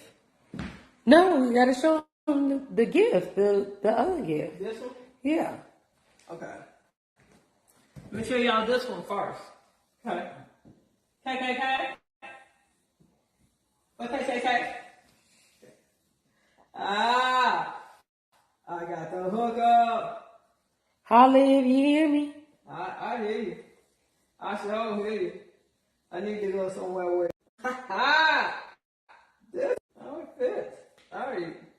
Look at it. Ooh. Oh, I got my Gucci on. This motherfucker so. Oops. Sorry. Y'all know how y'all feel when y'all put on something fire? Look at these fans. Oh, and your boots. So you have 3 pairs of shoes to match with that. I'm wearing my boots with this. Yeah, mind your business and I'm gonna mind mine. Mind your pockets and I'm gonna mind my pockets. How about that, sweetheart? Thank you, baby. You don't need to know nothing. Thank you, baby. So can't do that. Shut nothing. Okay, so this came today. That's a nice jacket. It came yesterday and your butt didn't want to go and get the boxes from downstairs. And I said, no ma'am. I didn't want to go get them. And I did. And you didn't, so they stayed down there until you did. Y'all see that? Don't play with it. Don't play with that. You've been stalking that hat since December. Wow. I was hoping you didn't get the urge to buy it because you move fast. Wow. Happy birthday to ya. Happy birthday to I got me a ya. Fendi hat. Happy birthday. Wow. Y'all, she been stalking that hat since December. Oh, man. Y'all see that? Y'all see that? It look good on you. Let me see, sweetheart. All right. Okay. Yes, sir. Yes. Simone sir. says, Chef, you so spoiled and I'm here for it. Yeah. I seen the UPS. I was sitting out back, and UPS man said, you got 2 packages up front. I told Tay, I'm like, there's some packages on the porch.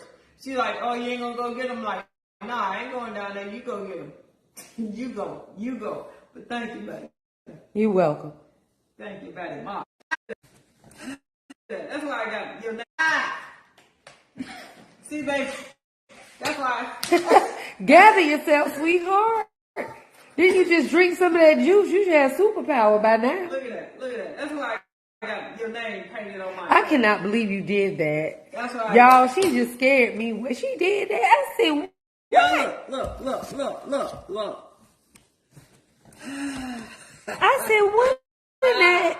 I couldn't believe you really did it. I wanted one more Tay. I wanted Tay. It's just Tay.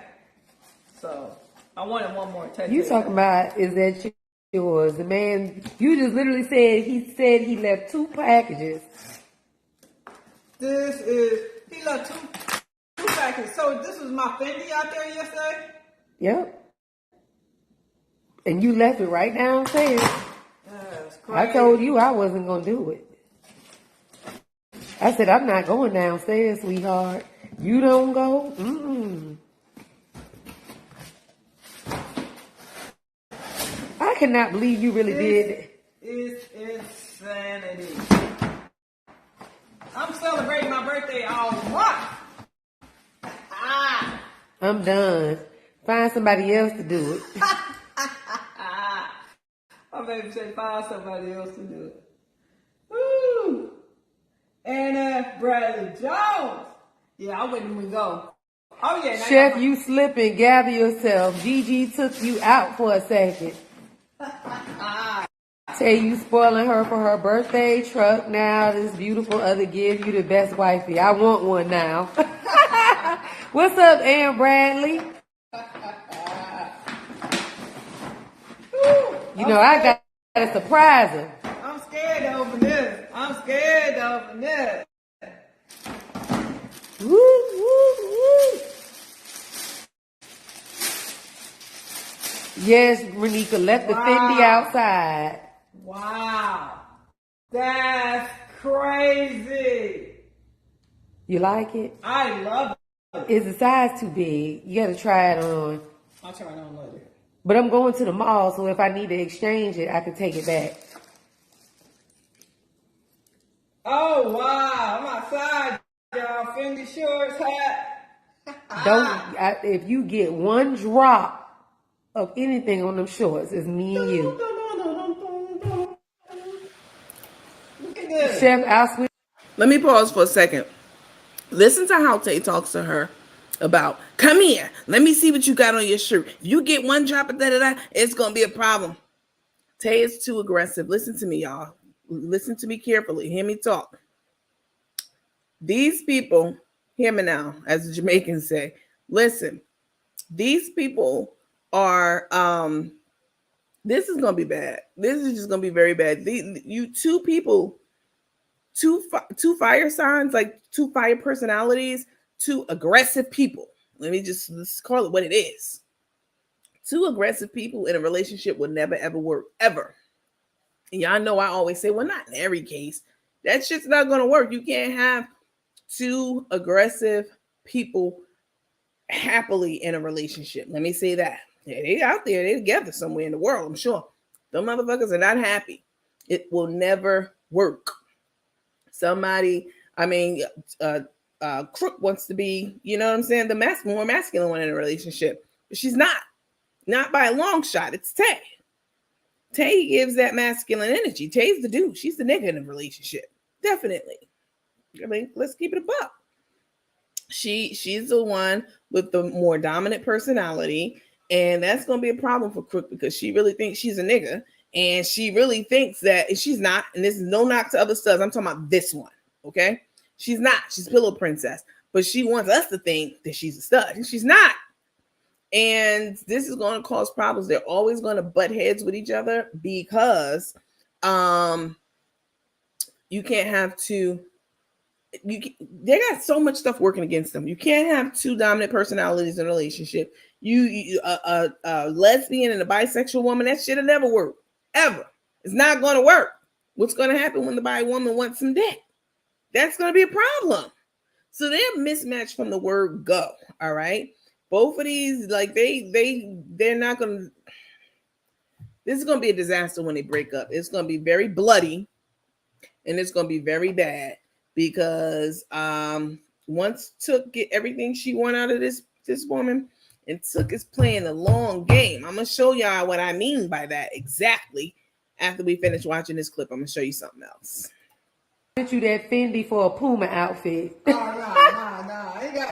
Don't play with it. Don't play with it. Y'all see that? I'm outside. Chef is outside, baby. You got down. I mean, you know, I did a little something. I did a little something. This is crazy. And I got a big truck.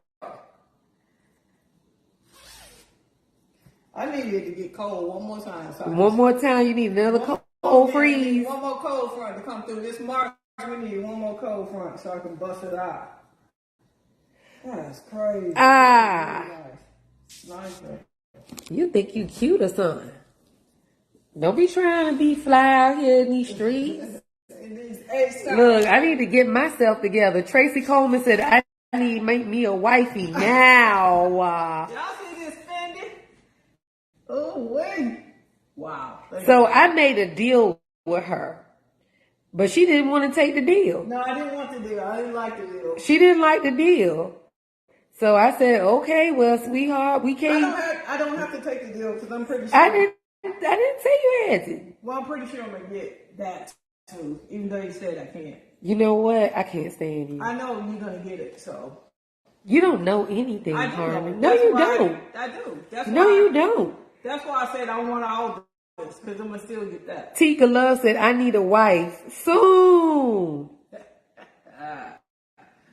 I know she's not going to act right with white clothes. That's why I started second guessing myself. But the Fendi hat she wanted was brown, and the only set that they had, the dark one had the gray background, not the brown. Wow. You make marriage look so simple. Oh, absolutely not, Tika. Absolutely not. We was getting ready to have a pillow fight in here earlier. That hat go hard on it. Ooh, So, y'all know I like the element of surprise. You know, I couldn't just show y'all on that day. You know, I gotta take my time with it. I gotta move slow. Tat it up. Hey, hey, hey, hey. Hold it still, buddy. Don't wear that to the Heart Attack Grill in Vegas. I won't. I wish I would. What's up, Kiana, Cynthia, Jakeith? So y'all saw Tay's name. So she getting a whole body sleeve. Keyshawn, Catherine. Maybe put them together. Show them together. Because you got to finish yours off. I actually finished mine. You?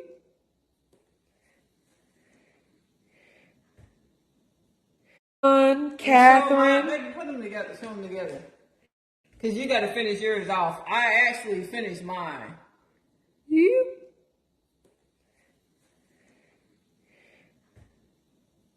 Yeah, I'm going to put you in a flower. What's up, Levesque? Charming, Charm, Ambrose? Tap my name on you so you know it's real. That's right. Let's get jazzy. Y'all go talk to y'all husband, y'all boyfriend. Go talk to them. Your wives, your girlfriends. Go talk to them. Go talk to them. Don't play with it. Don't play with it. Don't play with it. Yep. So I just need to find somebody to do a nice flower that's going to go around her name and down onto my hand. So that's what I'm going to be looking for. I'm going to be scouring places. Woo. So yes. Tap it up. Thank you. Thank you, baby. You're welcome, love. So I guess I need to try this stuff on before you go to the mall. Yes, Kim said, y'all think I can find me a wife at the wedding? Y'all made me ready. So you ready. Woo! And then I'm already talking junk to I ain't gonna help you clean the garage, but I don't feel like it, baby. It's hot. I mean, I didn't feel like getting on that plane last week, but guess what? I did it, sweetheart. I'm talking to my husband. Looks like I need to find a wife. LOL. Did the haters have a good snapshot for breaking news tonight? Cheryl Creek, you know they did, girl. You know they did. The toes. Oh, let me put it back on the toes, sweetheart. Let's show them the toes. Now, Tay did not get Carmen's name put on her toes. So hopefully they'll be mad about that. Chest shoes. Woo! Toes, arms, chest shoes. You gonna wake the neighbors downstairs. Ain't nobody. Oh, I forgot. We don't have neighbors downstairs. Right. Woo! Why didn't you put on her chest? I don't know. Can you try that on? I don't want that on my chest. I want it to be known, shown. I don't want nothing on my chest.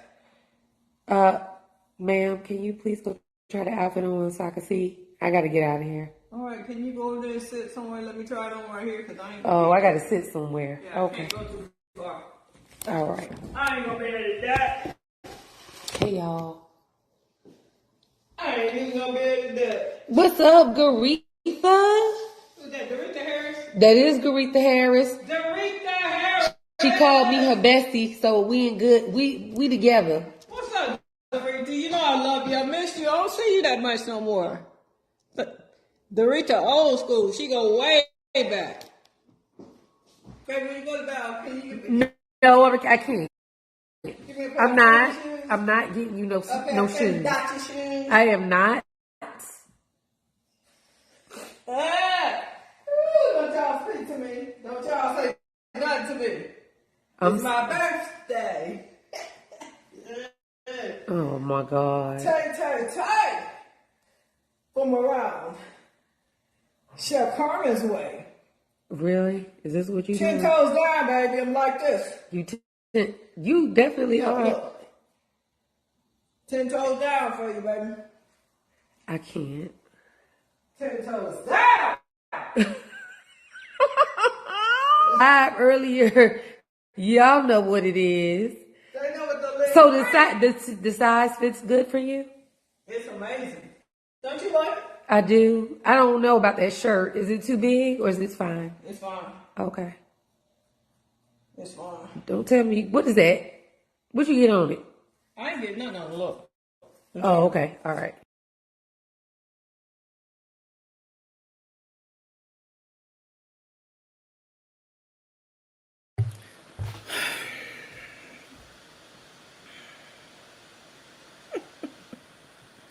Baby, listen.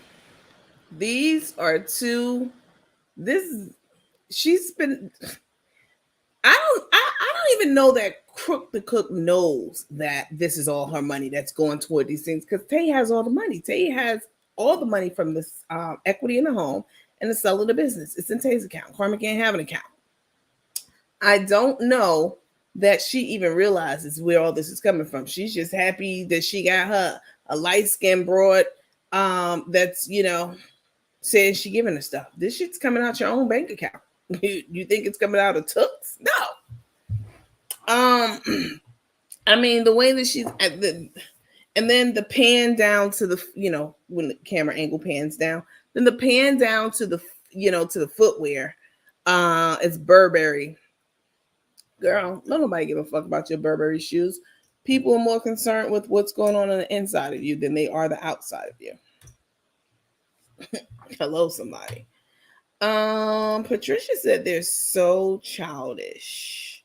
Hi, peace, love, and hugs. Sickening. Kitana said something that I thought was really interesting, because I really thought this too when I was looking at it. Let me see. I think I have a picture of it. Let me go back to my slides. So y'all know that when they were in Biloxi, Mississippi for Took's birthday, Crook's birthday, Carmen's birthday, they decided that she was going to go ahead and get a tattoo on her lower arm, on her forearm, of Took's name. It says Tay.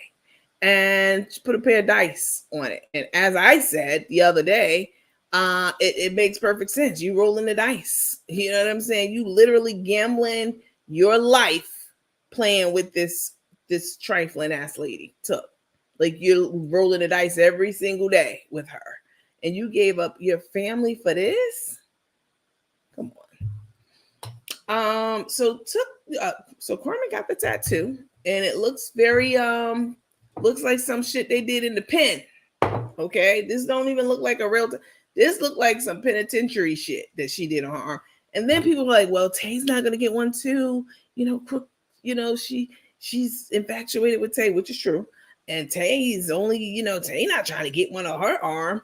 But so people were speculating and wondering and all that stuff. But we did see that. Is it on this one? Yeah, I got it. Okay, perfect. We did see. This one.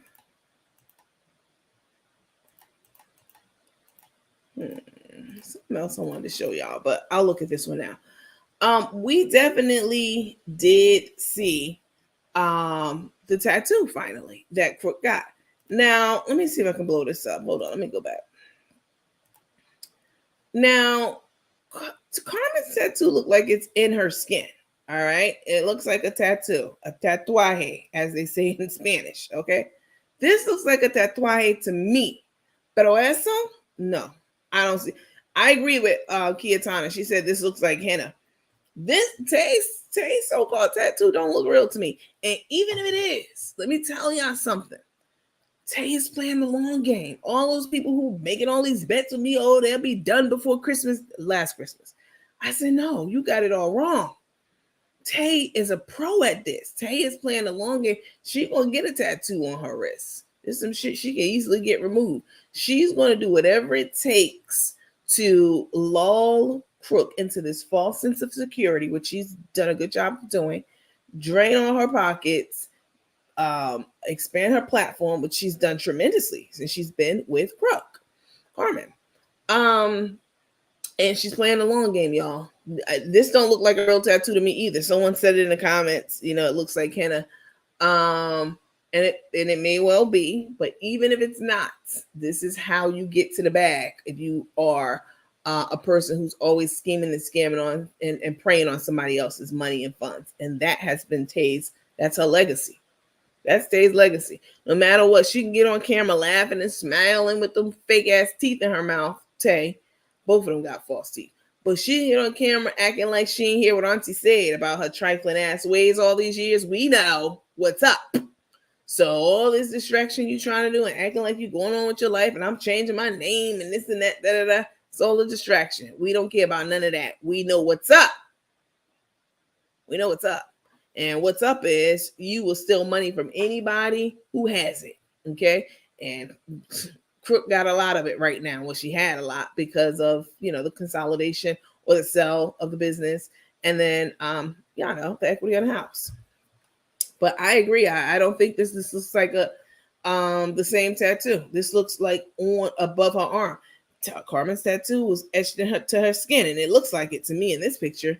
But Crook, yeah, she Tay's tattoo does not look anything like what Carmen's look like. Let's see. Someone said so a couple of things. Let's see.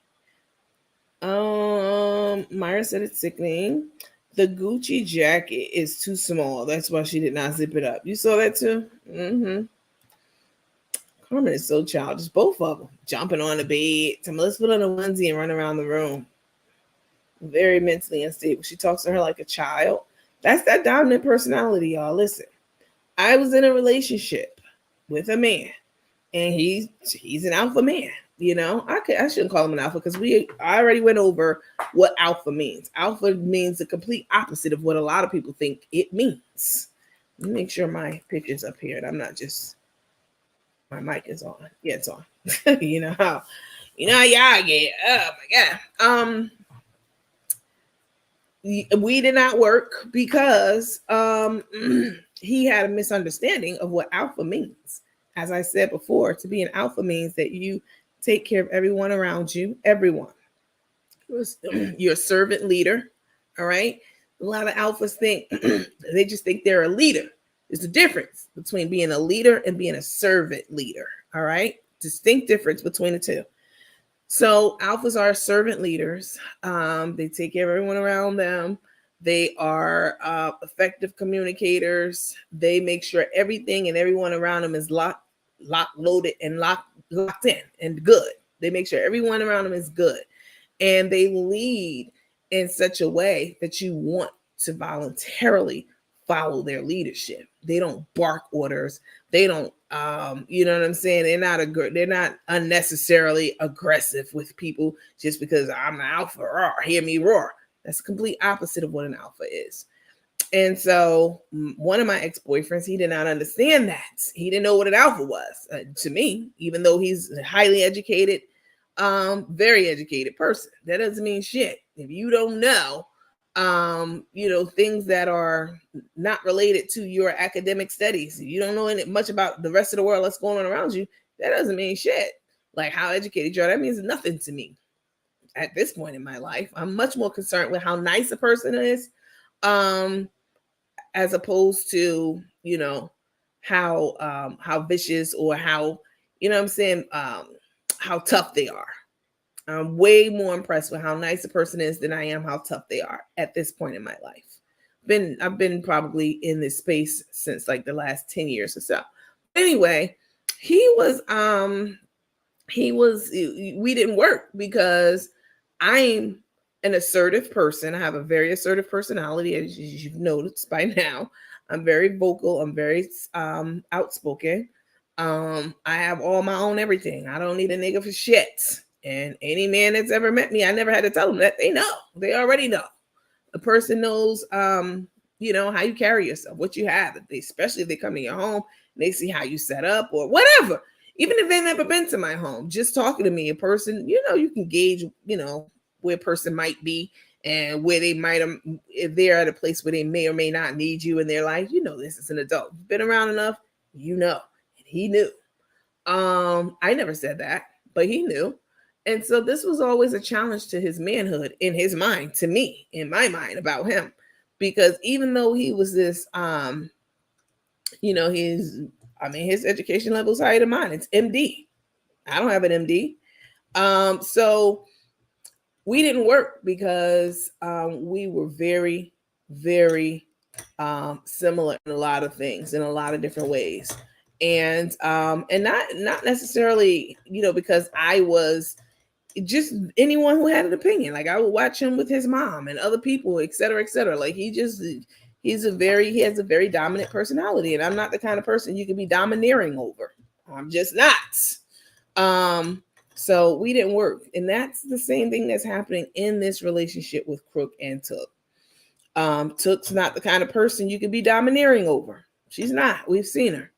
And Took, Crook, Carmen, she wants to be domineering because she feels like it's her role to play in life. And it's not, because being a stud doesn't mean, again, that you are supposed to be barking orders to people and telling them what to do and blah, blah, blah, blah, blah. It's so much more than that. And Cook the Crook doesn't understand that. So she misses the mark every time. And this is going to become a problem. It's all good and fine now because they got the money. See, they got the money from the house equity. And they have the money from the sale of the business. And those two things, okay, is keeping everything coochie crunch, as we say up top right now. But as soon as that money starts to dwindle, I promise you, Tay gonna get tired of eating them damn burnt up ass pancake pig in a blanket that she makes all the time. All the bacon in the world ain't gonna be able to keep her interested in her once that money goes down. And that shit's going down rapidly. She's got a big truck with Carmen's money. All this Fendi and the Gucci and the this and that. Money goes fast. Listen, $100,000 is not a lot of money. I mean, it's a lot of money. It's all relative, right? What's a lot to you may not be a lot to someone else. It's a lot of the money in the grand scheme of things. But when you really get down to it, that shit's not a lot of money. Not if you're running through it recklessly. It's not. Shit's going to be gone. And this is when Snapped is going to have, the material for a new episode. Because Carmen's going to snap. Soon as Tay start changing all this, you know what I'm saying? Soon as she switch up on it, and she will. That's her MO. It's gonna be brutal. Let me see. I wanted to show you guys something else. Where's my other slide at? So here. Let's see. Hold on. Yeah, it's gonna be a problem. While I look for this, I wanted to show you something that Tay put out. While I look for this, let me do this. Let me queue up my next video for you all. Let me look at some of the comments. Let's see. What you laughing at, Lakeisha? And Miss Ferguson, what y'all over there laughing at? Let me see. Those were Balenciaga slides. I saw them, honey. I did see them. Poor thing, she don't know how to act. She never had anything at all. Let me see. Okay. So wait. She has all her addiction on her arm. You ain't lying. You right. Tay, the gambling, the drugs ain't on there though. The tattoo is upside down and it's not as nice as Carmen's. Looked like she wrote it on. Yep. And it is upside down.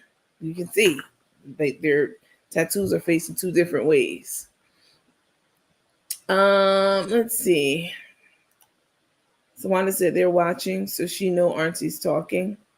Oh yeah, she knows. She definitely know what Auntie said. I've seen some beautiful prison ink. That was a transferable skill they can use upon re-entry. A prison artist might be offended with that. Oh, okay. No offense, y'all out there. Tay posted her acceptance speech for the award she received for nursing. I saw that shit. I saw that bullshit. All of these things are starting to come up now, because she knows that people are talking about how her license for nursing is one of those fraudulent licenses, excuse me, that was caught up in this whole licensing fraud in Florida. We talked about it here extensively. I pulled all her licenses. I pulled her initial license with the state of Florida, which she hasn't got switched over to Texas. And I showed you even the day that she graduated, official information from the school. Okay. I showed you that. And that shit lines up with the fraud that was happening with the nursing licenses. So now she's trying to push things out there. That you've been on the scene for a minute now. She's trying to push these things out there to push the narrative that her license is not fake. Tell you fake as hell. That voice you was using is fake. Now I get it. You gotta use your work voice, and I do have a work voice. I surely do. But this shit just didn't sound like you at all. The nasty, despicable person that you are. You wasn't. I mean, there was no hint of that anywhere around, and it's too bad because I wouldn't want you. Ooh, I definitely wouldn't want anyone like her as my nurse. Like she's them long ass nails, and even someone said to her back when she claimed she was working, how could you work with those nails on? You know, around patients, most hospitals don't let you wear them long nails like that. And she responded back. She wasn't a nasty bitch like she is now. She was, but she was hiding it. Well, you know, the contract I'm on, they let me wear, you know, the nails. They don't care. What kind of nurse are you? Girl. Anyway, this is gonna be bad, y'all. That's why she's using to try to get that jacket zipped up before some minutes. Hi, Leslie. Hi, Latoya. Cherry Smith said someone got into Tay's group and showed her what people be saying. She know what people be saying because she watches our show. She's our biggest fan. She's our number one fan. She and Carmen are always watching our show. They implement changes in their lives based off of the things that I say. It's so obvious. They steal a lot of our shit that we do over here. You know what I mean? From my verbiage to my software, everything. This is what they do. They hijack shit all the time. And then they'll turn around and be like, oh, y'all stole. I would never copy anything either one of these fools do. Do nursing licenses have expiration dates? Yes, they do. You have to do what's considered CE, all right, or continuing education to maintain almost any professional license in the United States of America. So absolutely, if you don't do your continuing education, because things are always changing, there are new advancements and new developments in medicine and technology, and you have to be on the cutting edge of that stuff. You have to know about these changes. You have to be flexible. You have to be adaptable. You have to remain teachable when you have a professional license. And that means going through the CE courses, attending these CE different trainings and updates about medicine and technology and science and all that stuff. So absolutely, they absolutely do expire if you're not keeping up with them the way that you should be. It's going to be bad. It's going to be real bad. It's gonna be real bad. Lakeisha said, if you guys remember, she did not have those nails when she first met up with Crook. Well, let me see. She had them when she was working, so-called working on that COVID contract because people were asking her about it. The night of the grinder gate, did she have nails on? I'm not sure. I don't remember. You got me on that one. Melissa said, how does she wipe her ass? That is the age-old question. All right, let me take some of this stuff down so I can put some more stuff up for you guys. Take this down. Let's see this one. No, not that one.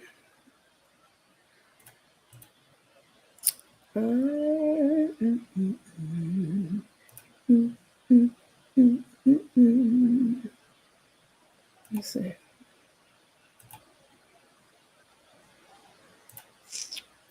I know I can take you down. All right, let me see. Let's see what's up. It's gonna be, and I don't want to hear it. And I don't want y'all to be in my inbox and on my on our page talking about how give her another chance, like lighten up on her. Don't be so hard on her. She's thinking about doing X, Y, and Z herself. I don't want to hear none of that shit. She done ignored every flag, every stop sign, everything to pursue this dead end relationship. And we tried to tell her. We tried to told you. I ain't gonna get into that. Let me see. So let me show y'all this one, because this one will give me a little bit of time to do this, something I want to show you that Tay did. Listen, let me set the scene for you guys. So Cook, the crook, is in, I know it'll take some time, but I click on. She's in the nail salon, and Tay's there. You know, Carmen gets there after Tay, and Tay's like, well, I'm leaving, deuces. Like, I'm not sitting here with you. I got shit to do. You know, Big Dick Tyrone waiting on me to knock the sonic rings out my ass. You know, I got to go, deuces. And she left her at the nail salon. And so let me put it on pause because I know it's about to play. And so For the tip. and so Carmen gets into it with the nail tech. All right. Clearly, she's never got her toes done. She doesn't, you know, not often. She's probably got it done once or twice. But even the lady was like, you got an ingrown nail and you don't have a nail at all on your big toe. What the fuck happened to your nail on your big toe? Tay ripped it off. What happened? She had to get fake nails on her big toe. Who doesn't have a nail on their big toe? That's disturbing. But that's not the point of the video. So she gets into this tiff with the nail lady. And the nail lady's telling her the price, and Carmen wants to change it. Right? So there's a difference between. So when I get my toes done, especially in the wintertime, I get gel on my toes. It's not very, very common. People normally get gel or the powder or whatever on their hands, but I've always gotten gel on my toes for like the last decade. I've been doing that, right? Because in the wintertime, I want to put my socks back on. Come on, ladies, y'all know what I'm talking about. You at the nail salon with regular polish, not gel, regular polish, and you're sitting under the, you know, the fans on your feet, and you're sitting there for 30, 40 minutes, and yeah, all right, I'm dry.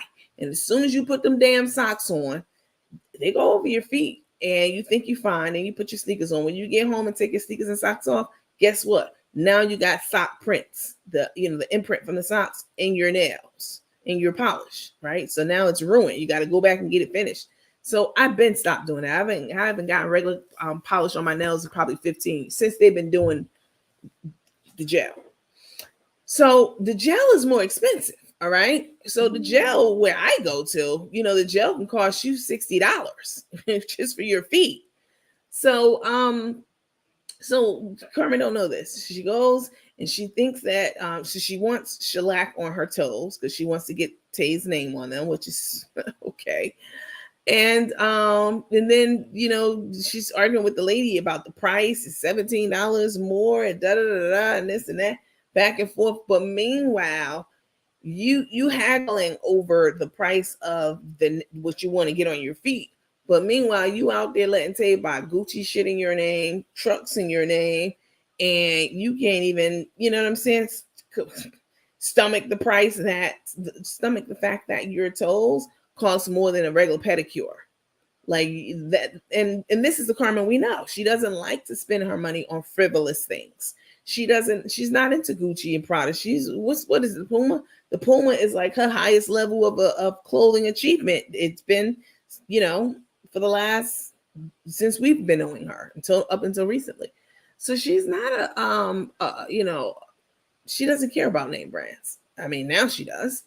And, you know, getting her toes done and all that shit. So take a look at this video, how she gets into it with the nail lady. The nail lady's trying to explain something to her, and she's very slow. She doesn't get it. Like, well, don't polish come when you normally get a manicure, but you wanted shellac. You wanted something different, and that shit costs more money. All right. So let me cue it up for you guys, and then we'll talk about it. Now I want them all black. You gonna do all these black? No, Why? because I chop for you big toe only. And do them all black.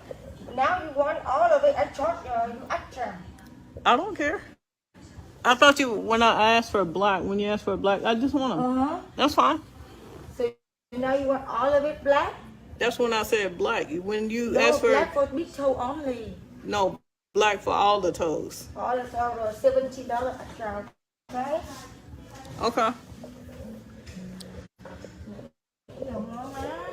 But when you say black, let me ask you a question. Because I saw you big toe only. Hold on. $17 for big toe only.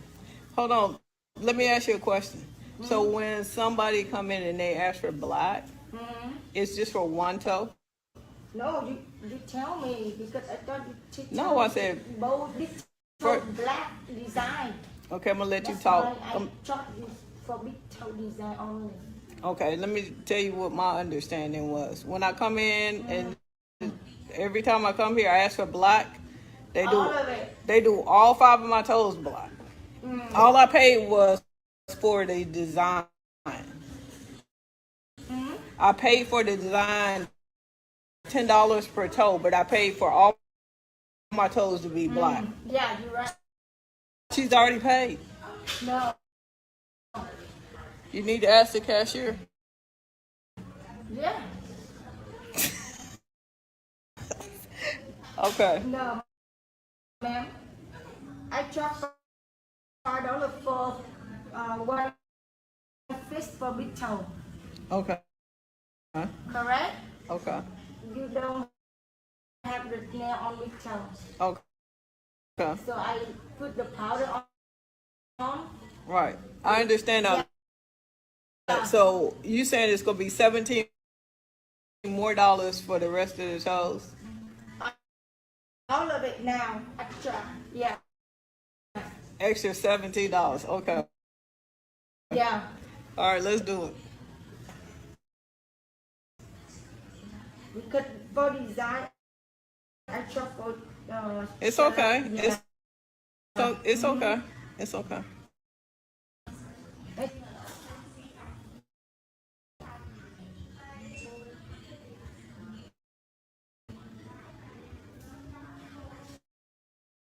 Showing this. So it ain't. So the polish don't come with the pedicure. Huh? I paid for a whole pedicure. I don't get my toes polished with the pedicure. So I don't get my toes. I don't get it polished with the pedicure. You trusting me? Yes. What? Like when you come in and get a pedicure, you don't get your toes. Is the pedicure don't include the polish? It includes regular polish.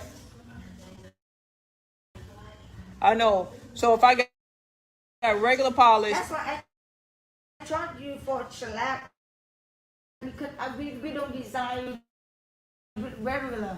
I know, but you said $10 per toe for that. Yes. But the polish come with the toe, so the rest of them is included in the pedicure.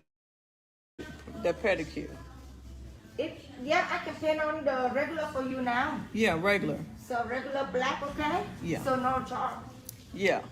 Okay, but your big toe, we charge because we design with the shellac. Yeah. That's why I charge you. Yeah, $10 extra per toe. I charge $10 for each.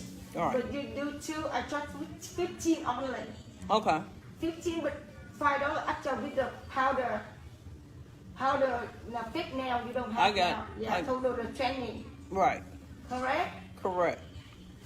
Capiche? So now I can regular for you. Regular. Right? Y'all gotta speak English, y'all. What Okay. y'all talking about me? What she say in her language? What you just said to them? I say bớt đầy rồi ạ. What? What? What did you say? What did she say? Hey, what did she say to y'all over there? They say take them longer with you. It's okay. You got a good tip. She's already paid into it. You been here before? Yes. So next time, Tell people the way you want, clear. Like, oh, I want all of it black. Yeah, but when you say black, that's what you mean. I just wanted one toe with design, not all toes. Because Okay. when I changed the black, I want it all black. Because we don't design regular for polish.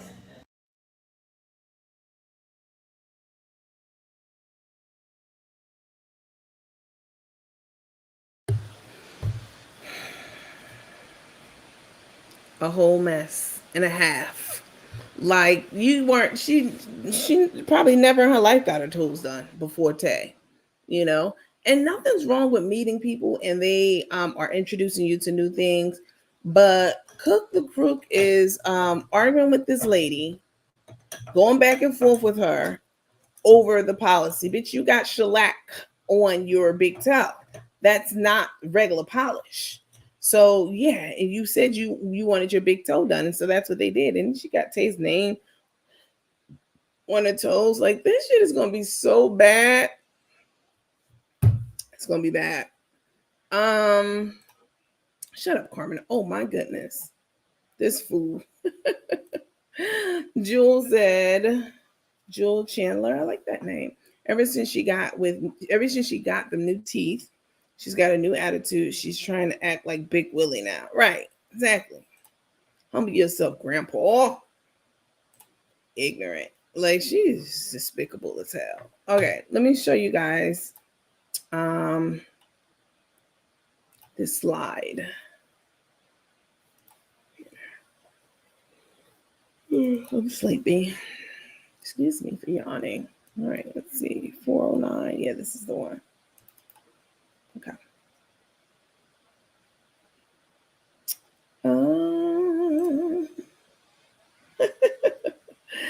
Y'all something else. Y'all got any big plans for the weekend? What are y'all doing this weekend? Saturday and Sunday.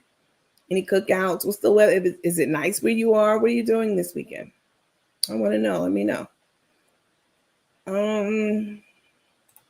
So this slide. Sleeping, you're sleeping. So okay. Tay has been and Carmen, they watch our page and they know we have the lounge, and now they're trying to create go into their space and tell people, well, if you subscribe, we'll tell you this, that, and the third. I'm not saying I'm the first person to do it, but I'm certainly the only person called it a lounge. Obviously, it's just some of my doing. But they weren't. Carmen, we've watched Carmen for many years. She never said, well, if you're a supporter and you go into this group, I'll show you and won't show anybody else. It works for me. Let me tell you why it works for me and it won't work for them. It works for me because on Facebook, my videos are, how do I explain this to you guys? So I am monetized. Obviously, I have the subscriptions, a bunch of you have purchased them. Thank you for your support. I certainly do appreciate it. And I have the stars. You guys throw those up all the time for me. And let me digress for just a bit. I don't know when the stars come up. Like I know they be like, oh, thank you for the stars. I have no idea when those stars come up. So if you send me stars, and some of you have been very generous, and I certainly have appreciated it. And I didn't say, oh, so-and-so, thank you for the stars. Please don't feel like I saw them and I snubbed you and I didn't say anything. That is absolutely positively not the case. I don't see the stars until I in my live and I see the star sender. So thank you all so much for sending stars and showing your support. I certainly do appreciate it. So let me get back to what I was saying. Cook the Crook has never, all these years, she's never, that $5 that she charges people to be in this, in the group setting, her subscribers, she's always said your $5 will help me feed the homeless, and I'm using this money to feed the people on the street and do things to people. Well, we know your ass ain't doing that anymore. I mean, even when you were doing it, it wasn't on your own money. It was from donated money, and you were keeping the lion's share of it. But so now she can't say that because she can't trick y'all anymore with that shit. So now it's like, well, go in. If you sign up and go in there, I'll show you some exclusive shit. It won't work for them because they need more. The more people who see their videos, the more money they make. So you showing it to your little subscriber group don't mean shit. You need to be showing it to everybody, like put it on your page so everybody can see it, because that's how you get your money. That's how you get the views. Now, me on Facebook, the lounge works for me. I don't care if you know, only 10 people watch my live in the lounge. I mean, whatever. I'm just giving an example. It doesn't matter because I'm not making my money off the lounge, tapings in the lounge. I am monetized on YouTube, and so for all my videos, and so that's a way to for me to earn money. I have subscriptions, obviously. It's another way for me to earn money. But on Facebook, I am monetized on Facebook for the subscriptions, the stars, the ads, but the in-stream ads, which means videos that I upload to Facebook. This is a game that your influencers don't even tell you what I'm telling you right now. And what they've been doing for the last two, so hopefully any day now, they will release my live ads, right? That's where the money is. That's why they're making these $30,000-$40,000 a month, whatever they're making, is the live ad. So like I'm doing a live right now. And once I'm done with this live, then the ads will start being attached to the live. If I was monetized for live ads, which I'm not yet.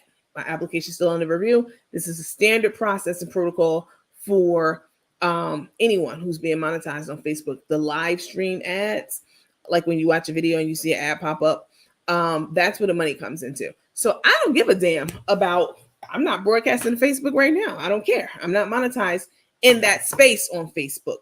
But on YouTube, I am. So I say all this to say, all this about, oh, go to the group, you know, and we'll show you in there. Nah, y'all need as many people as you possibly can to watch your videos, because you are monetized for in-stream ads.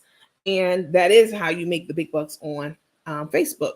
So yeah, trying to be like me, that shit thing's gonna do nothing but cut off your nose to spite your face. They're hoping they're getting more subscriptions. People are like, oh, let me join so I could go see.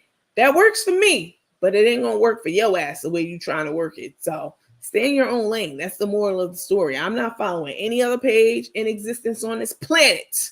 All right. I don't follow shit anybody else do. I do my own thing, and it works for me, and it works for you guys. I can't do what other people do. That's their skill set. I don't have that. I stay in my lane. When you start crossing lanes and shit, that's when you start doing things that's not profitable, that's not comfortable, that, you know, stay in your lane. So I queued that up to say, Tay posted something in one of her subscriber groups, right? So you all know the invitation's been leaked. I showed you guys that. You know about that, right? I don't know who the girl is, but y'all don't need to say her name because we don't say other people's names on our page. But one of the people that they sent the invitation to, she leaked their invitation. It had, you know, the dates, the times, even the location and all that stuff. And, you know, the stuff that Tay claimed she didn't want out. But I think Tay was behind the leak, because what happened? We started talking about it. People start going to her page. It's a lot of fanfare around it. And this is what get their numbers up. They love it. They love to go live and talk about this shit. When I get my live and stream ads on and popping on Facebook, I'm going to be going live all the time on Facebook too. And when that first big ass check come in, I'm going to split it up. I ain't going to give all of it to y'all, but I'm definitely going to bless a lot of people because I'm a giver. They don't give shit back on their platform talking about we copy off of them. Copy what? I give prizes and money and shit all the time. I've never seen them do that once. Anyway, enough of digression. Here's the wedding invitation that Tay leaked. She don't want us to know she leaked it, but she did. So then she posted this note. Somebody sent me this. And of course, I cropped it out because I would never divulge my sources. She sent Tay posted this this note. Okay, so apparently she posted something up in her so-called little group, $5 group, and somebody leaked it. So she goes, I just want everyone to know how I'm feeling right now. I'm truly disappointed that someone would come in this group and violate everyone's privacy for a hateful reason. You know who you are. Why would you literally pay money to come in our subscriber group to seek out information to post on the ops page? Bitch, this is what you do. What's good for the goose is not good for the gander. This is what you do. How are you mad? I'm gonna tell y'all about one of their ops who was in one of my groups before until I kicked the bitch out. Because I figured that she was part of the ops, but I'll tell y'all that in a minute.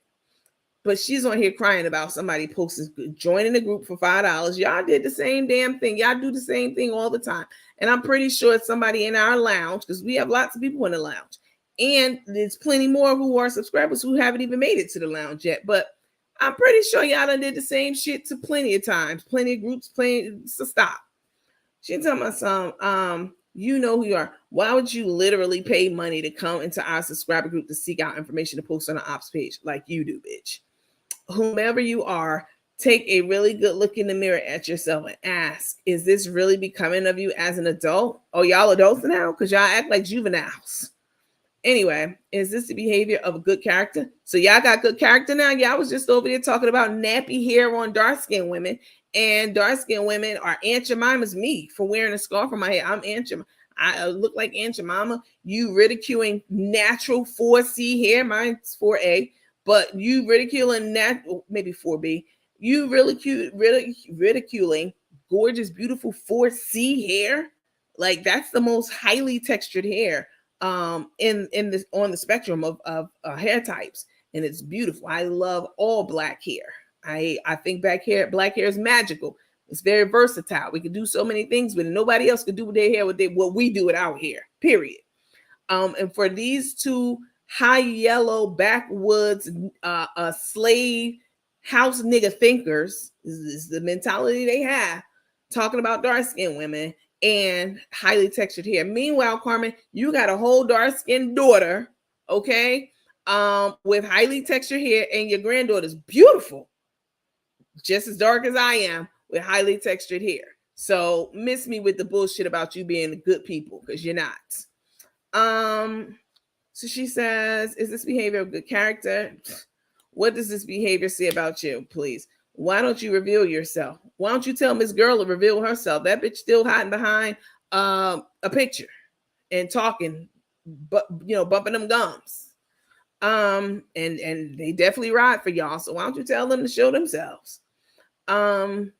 Something I will say is you should want to be better and be a better person. Girl, bye. If you want to be amongst mean-spirited people, then do that. Stay out of this group. We don't need you spying. Do yourself a favor, unsubscribe. We are a family of love, respect, and positivity over here. Tell you, you're a total whole fucking hypocrite. And I don't know what possessed you to write this letter and post it out like you were, it says admin. So you didn't do it. Somebody else posted it for you. They posted it on your behalf. Tell you, you are the lowest of the low. From the way you talk to I got you people, berating them, belittling them, disrespecting them, cussing them out, kiss my ass, go to hell, all kinds of stuff. Like, and now it's something you just, innocent bystanders to all of this. Get your ass out of here. And here's a picture of them. Carmen looks like she's in hospice, and Took looks like she's the LPN, feeding her Jello for the night. That's what this middle picture looks like. Yeah. Here's the LPN. And here she is with them big old Jay-Z soup coolers. Jay-Z lips even smaller than hers, taking her Jello shot for the evening. These two, this shit's going to come crashing down, and it is not going to be cute at all. So I just wanted to show you guys and share you guys with this note of Tay putting herself in this positive light when she's absolutely a very diabolical person. Okay, coach, you looking nice. I'm looking nice. Okay, thank you. I'm sleepy. The ignorance. Let's see. It's gonna be awful. I wouldn't put it past her to want to unlive. You have to say that because they get with verbiage and stuff. I wouldn't put it past her to want to unlive when things go down. Oh, she's definitely gonna want to unlive. She's definitely not gonna want to be on this planet anymore. Trust me. She have lost everything with her stupid self. I'm not giving her a dime. Oh, and that makes sense to me. Miss Smith said they invited her because she showed it. They uninvited her. I'm sorry. They uninvited her because she showed it. Really? Let me play a little bit of, devil's advocate over here. Y'all know I don't fuck with Cook and Took. But you also know that on this page, I'm never going to just be saying stuff out my ass because it sounds good. It might get more views. It's going to entertain the people. No. If I know something or I see something or something is worth me mentioning that's in favor of either one of these two, I'm gonna say it. I'm gonna say that too because I don't hate either one of these people. Definitely not. All these death threats they claim they be getting and shit, harassing phone calls. Come on now. Nobody hates y'all. I don't believe that for 1 second that they're getting those kinds of calls, but I don't hate either one of them. I dislike them, and I think Tay is the scum of the earth. Is after hearing what Auntie said, it's her own mother. She birthed into this world and raised her, and she gave her hell the whole time, her entire life, basically. And her mom said this is such a thing as parent abuse, and Tay did that. So, but even all that aside, if someone listen, I'm a private person. Which again, when all that shit went down with my name tied to it, blah blah blah blah blah blah blah, I didn't say anything. I know it would come out eventually. I knew this because I'm on social media and I'm showing my face. I never hid my face from y'all ever. So I knew it would happen eventually. I hoped it wouldn't because I didn't want to have to explain the shit for a number of reasons. But I knew it was a matter of time. It's a lot of smart people who watch these pages, all pages across the internet. And I knew that it was a matter of time before that shit came to light about my name. So when it happened, I told you guys. I told you guys what I could tell you guys. But I knew it would happen eventually.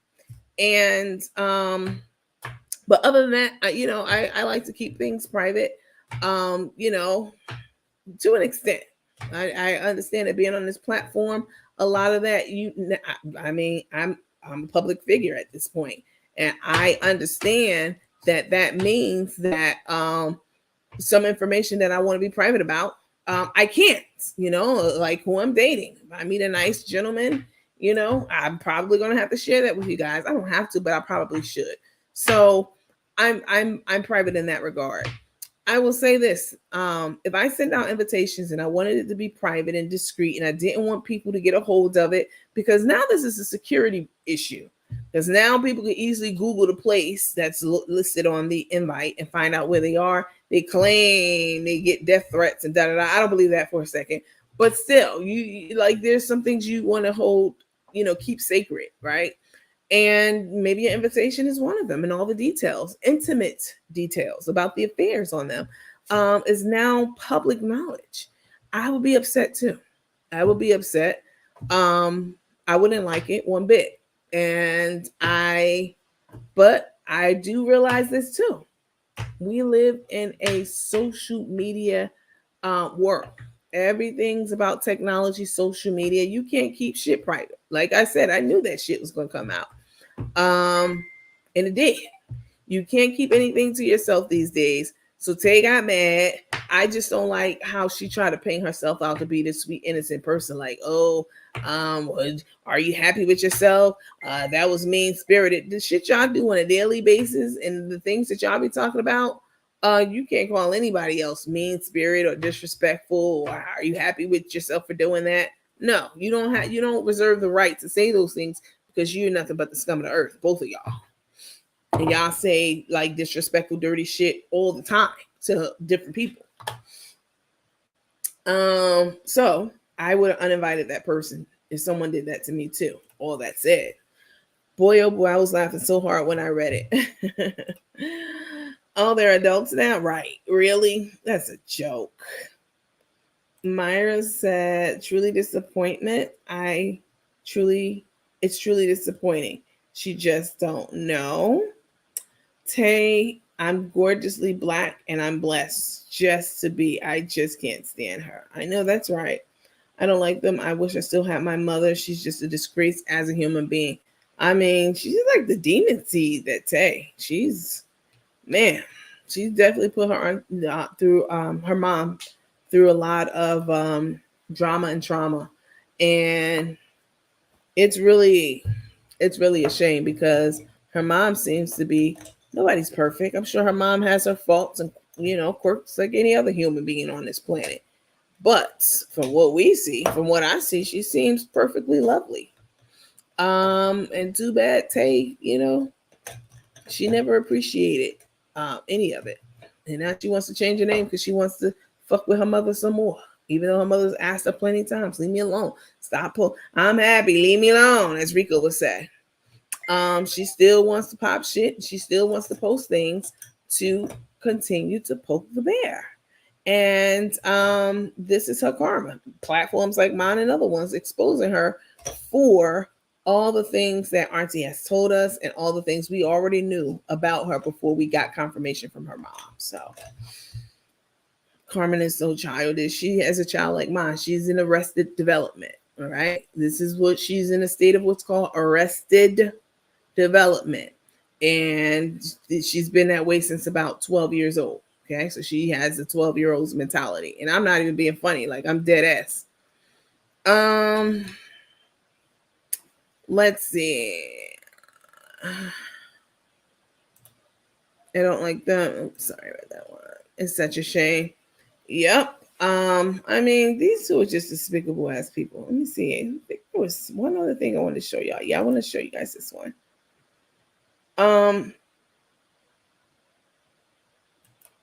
So this video that I'm going to show you guys, this is Carmen at home talking about how she and Tay are getting intensive counseling, mental health, counseling. First of all, if you're talking about that Lena broad, I don't know what her credentials are, but I don't even care what her credentials are. The fact that she says the things that she says are questionable to me. Very, very questionable. Her viewpoint on a lot of things. And she's always like, well, let me, well, not always, because I've only watched a few of her videos. I've watched a couple of them, definitely, because I want to know. Ever since that op came on our page and y'all like, Nandy, that's the fucking op. Like, don't talk to her. Like, I want to know who these broads are. So I don't even watch all of Carmen and Tay stuff. I skim through and pick out the things that I want, as I told you before. But I will say that I've seen a couple of Lena's videos, and I found them hilarious. Like, don't say, "Oh, I'm." What would she say? Like, "Oh, this is me, not my professional hat on. This is me talking to you." Da da da. I don't want to hear that shit. If you are a mental health professional, which she's not, they need a psychiatrist. That's totally different than a psychologist. I don't know what Lena is. I have no idea. But a psychiatrist is a doctor of the mind. That's who they need, because they both definitely need some help. But Carmen was saying how she's going and getting help and, talking to some woman, that coach, the Lena girl. We talked to her and we need her. Girl, you need a real professional. You need a real life. You need a doctor of the mind. You don't have an MD in psychiatry, then you shouldn't be going to that person. Y'all need some real live professional help. And Carmen admits it on here, and you can see her eyes shifting. So I don't know how much of it is true, because as soon as she started lying, them big old eyes start roaming around, and she looks so stupid with the lies that she be telling. Blatant lies, just pulling shit out her ass. Let me see.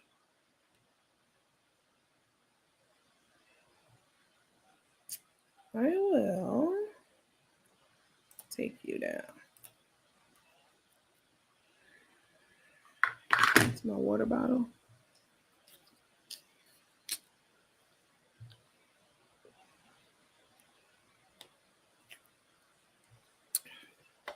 Put it over here, because God forbid. Excuse me, y'all. All right, let's see. You. And then who's messaging me while I'm on live? Let me see. You. It's not plugged up. It is, but once we reconnect it. You. Change you to that. you go over here and change this to that. Okay, that's good. Now I just have to wait for it to come on. There we go. All right, listen to how she's talking about we go to therapy and we this and we that because we need it. I'm not ashamed. Watch her eyes. This be fucking lying. Y'all need a psychiatrist. Just FYI.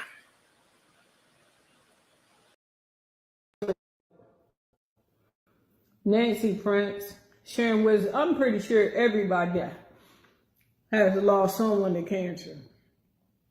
That's why we got to start, really, really looking at what we're putting in our bodies. And we cannot even help the air that we breathe. They're putting stuff in the air. They're putting stuff in our food. How all of a sudden, if we in a pandemic where you can't breathe the air, and then now we're breathing freely. Where did it go? Ooh, this government is something else. Patricia Yarbrough, Joan Jackson, my mother, yeah.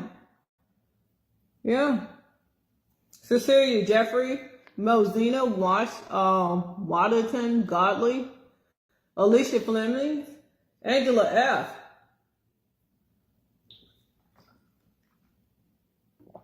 Angela F said she had borrowed my strength. Only me mentally, Tay and I, we take extensive counseling. We do. We are. And I'm not afraid to admit it because we need it. I mean, it's a lot.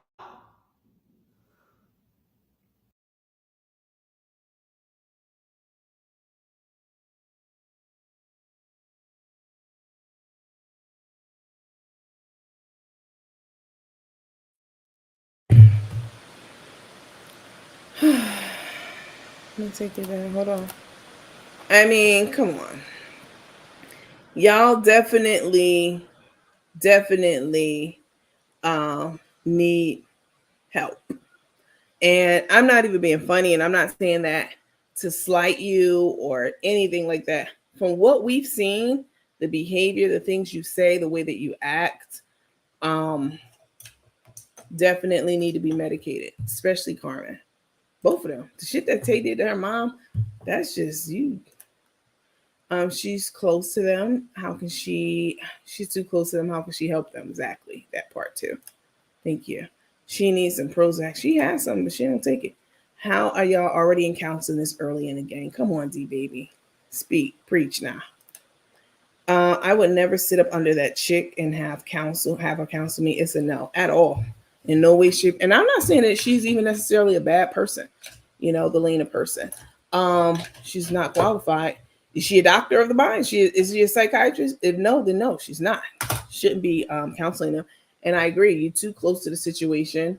And they need someone who is not familiar with either of them so that they can have,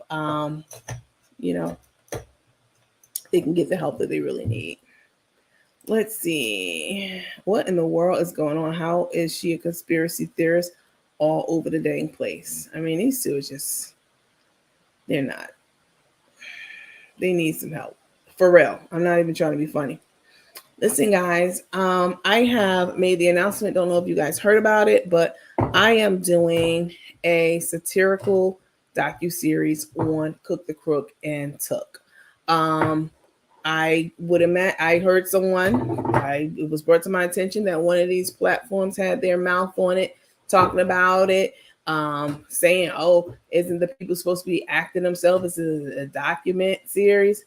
This is a satirical docu-series. I've already went over what satire means for, the broad who doesn't know what it means. It is, reenactment of a lot of the scenes in there since Tay has been on board, that talks about, pokes fun at, highlights, go behind the scenes, and in the minds, in the mind skits, in the minds of these people doing a lot of these things that we've seen them do over the last several months. All kinds of things, from the whole dentist thing to the, you know, the grinder sandwich gate. That's definitely going to be in the movie or in the series. Everything, all these big, you know, dramatic events that's happened in their lives, that's happened since Tate's come on the scene. We will be shooting those in a professional capacity. So I'm not going to have my iPhone shooting it on an Android. I have an open call out for actors for the different roles and all that stuff. This is satire. And let me say this, because people were in my box asking questions about the whole rape scene, you know, Tay's rape situation, that she claims she was molested, and that's going to be part of the docuseries, and it's not, right? This is not, you know, something that's going to be grimy like that. Yeah, I know I don't do stuff like that on this platform anyway. I'm gonna talk about them. I'm definitely gonna get in their ass, but you know, I do have limits and boundaries. But everything else, that whole when she was recording with the realtor acting like she didn't know she was being recorded, the whole getting run out of Atlanta, you know what I'm saying, losing the family, the casino, all of that, it's all gonna be in the docuseries. It's gonna be funny as hell. Don't know if you all heard about that, but I'm going to be making an actual promo video for that over the next week or so. Pre-sale tickets are on sale. The tickets will be $30 for the docuseries, but if you get them before, if you get them this week, I think up until like Tuesday or something like that, they're $20. This is another thing somebody was saying, like, oh, she had a GoFundMe for the film. People don't know business. All right. If you an MBA, come talk to me and then let me hear your opinion. I'm an MBA. All right. Are you one? The ones who got their mouth on it. If you were, you would know that when people make films and documentaries or have a new product or service that comes out, they do what's called crowdfunding. And that's exactly what this is. This is a cooperative effort between myself and the teammates and whoever else want to, you know, pitch in and become a sponsor or a donor or whatever to make this docuseries. It's going to take money. This is a production and a professional one. So it's just something to bring to you guys, something I think you all would enjoy. A lot of people are new to this whole situation with them, so they don't know what's going on. So this is a great way for them to catch up from the beginning all the way to the end. Right. So I'll also have what I expect for the end to be and how I expect this whole thing to play out. So thanks, Patricia. I appreciate it. So listen, there is a posting on our main Facebook page about it, but I'm still going to make a promo video about it. So you guys know where to go. The flyer's already out. It's on our main page. You can donate or become a sponsor of your business. And there are certain perks and levels, you know, levels and perks for the different perks for the different levels. So yeah, that would be greatly appreciated. I expect to, I'm talking to one of two producers this Sunday. One I had already was connected with for something else that my aunt was doing out in Savannah. And then someone else got into my box about another person. So yes, I am talking to two producers. I've engaged two, and more to come on that. So I will keep you all posted about that. And you guys, listen, I am super sleepy. I don't know about you. It's 4:43 in the morning, Eastern Standard Time. I am about to, I took a shower like right before I got on live here, but I'm about to go to bed. I'm super sleepy. Tomorrow, Saturday, we are filming in the lounge tomorrow, but I'll probably be on tomorrow, like during the afternoon or so, to touch base with you guys and give you some more updates and stuff on some of the things that are coming down the pike. All right. Listen, I appreciate you guys for watching. I appreciate your engagement. Again, the pre-sale tickets are on sale for the satirical docuseries, as well as the link to become a sponsor, donor, etc. For the film. And I, again, definitely would appreciate your support. I appreciate you guys for watching, and I will talk to you guys in the next episode of Nandy After Dark. Good night.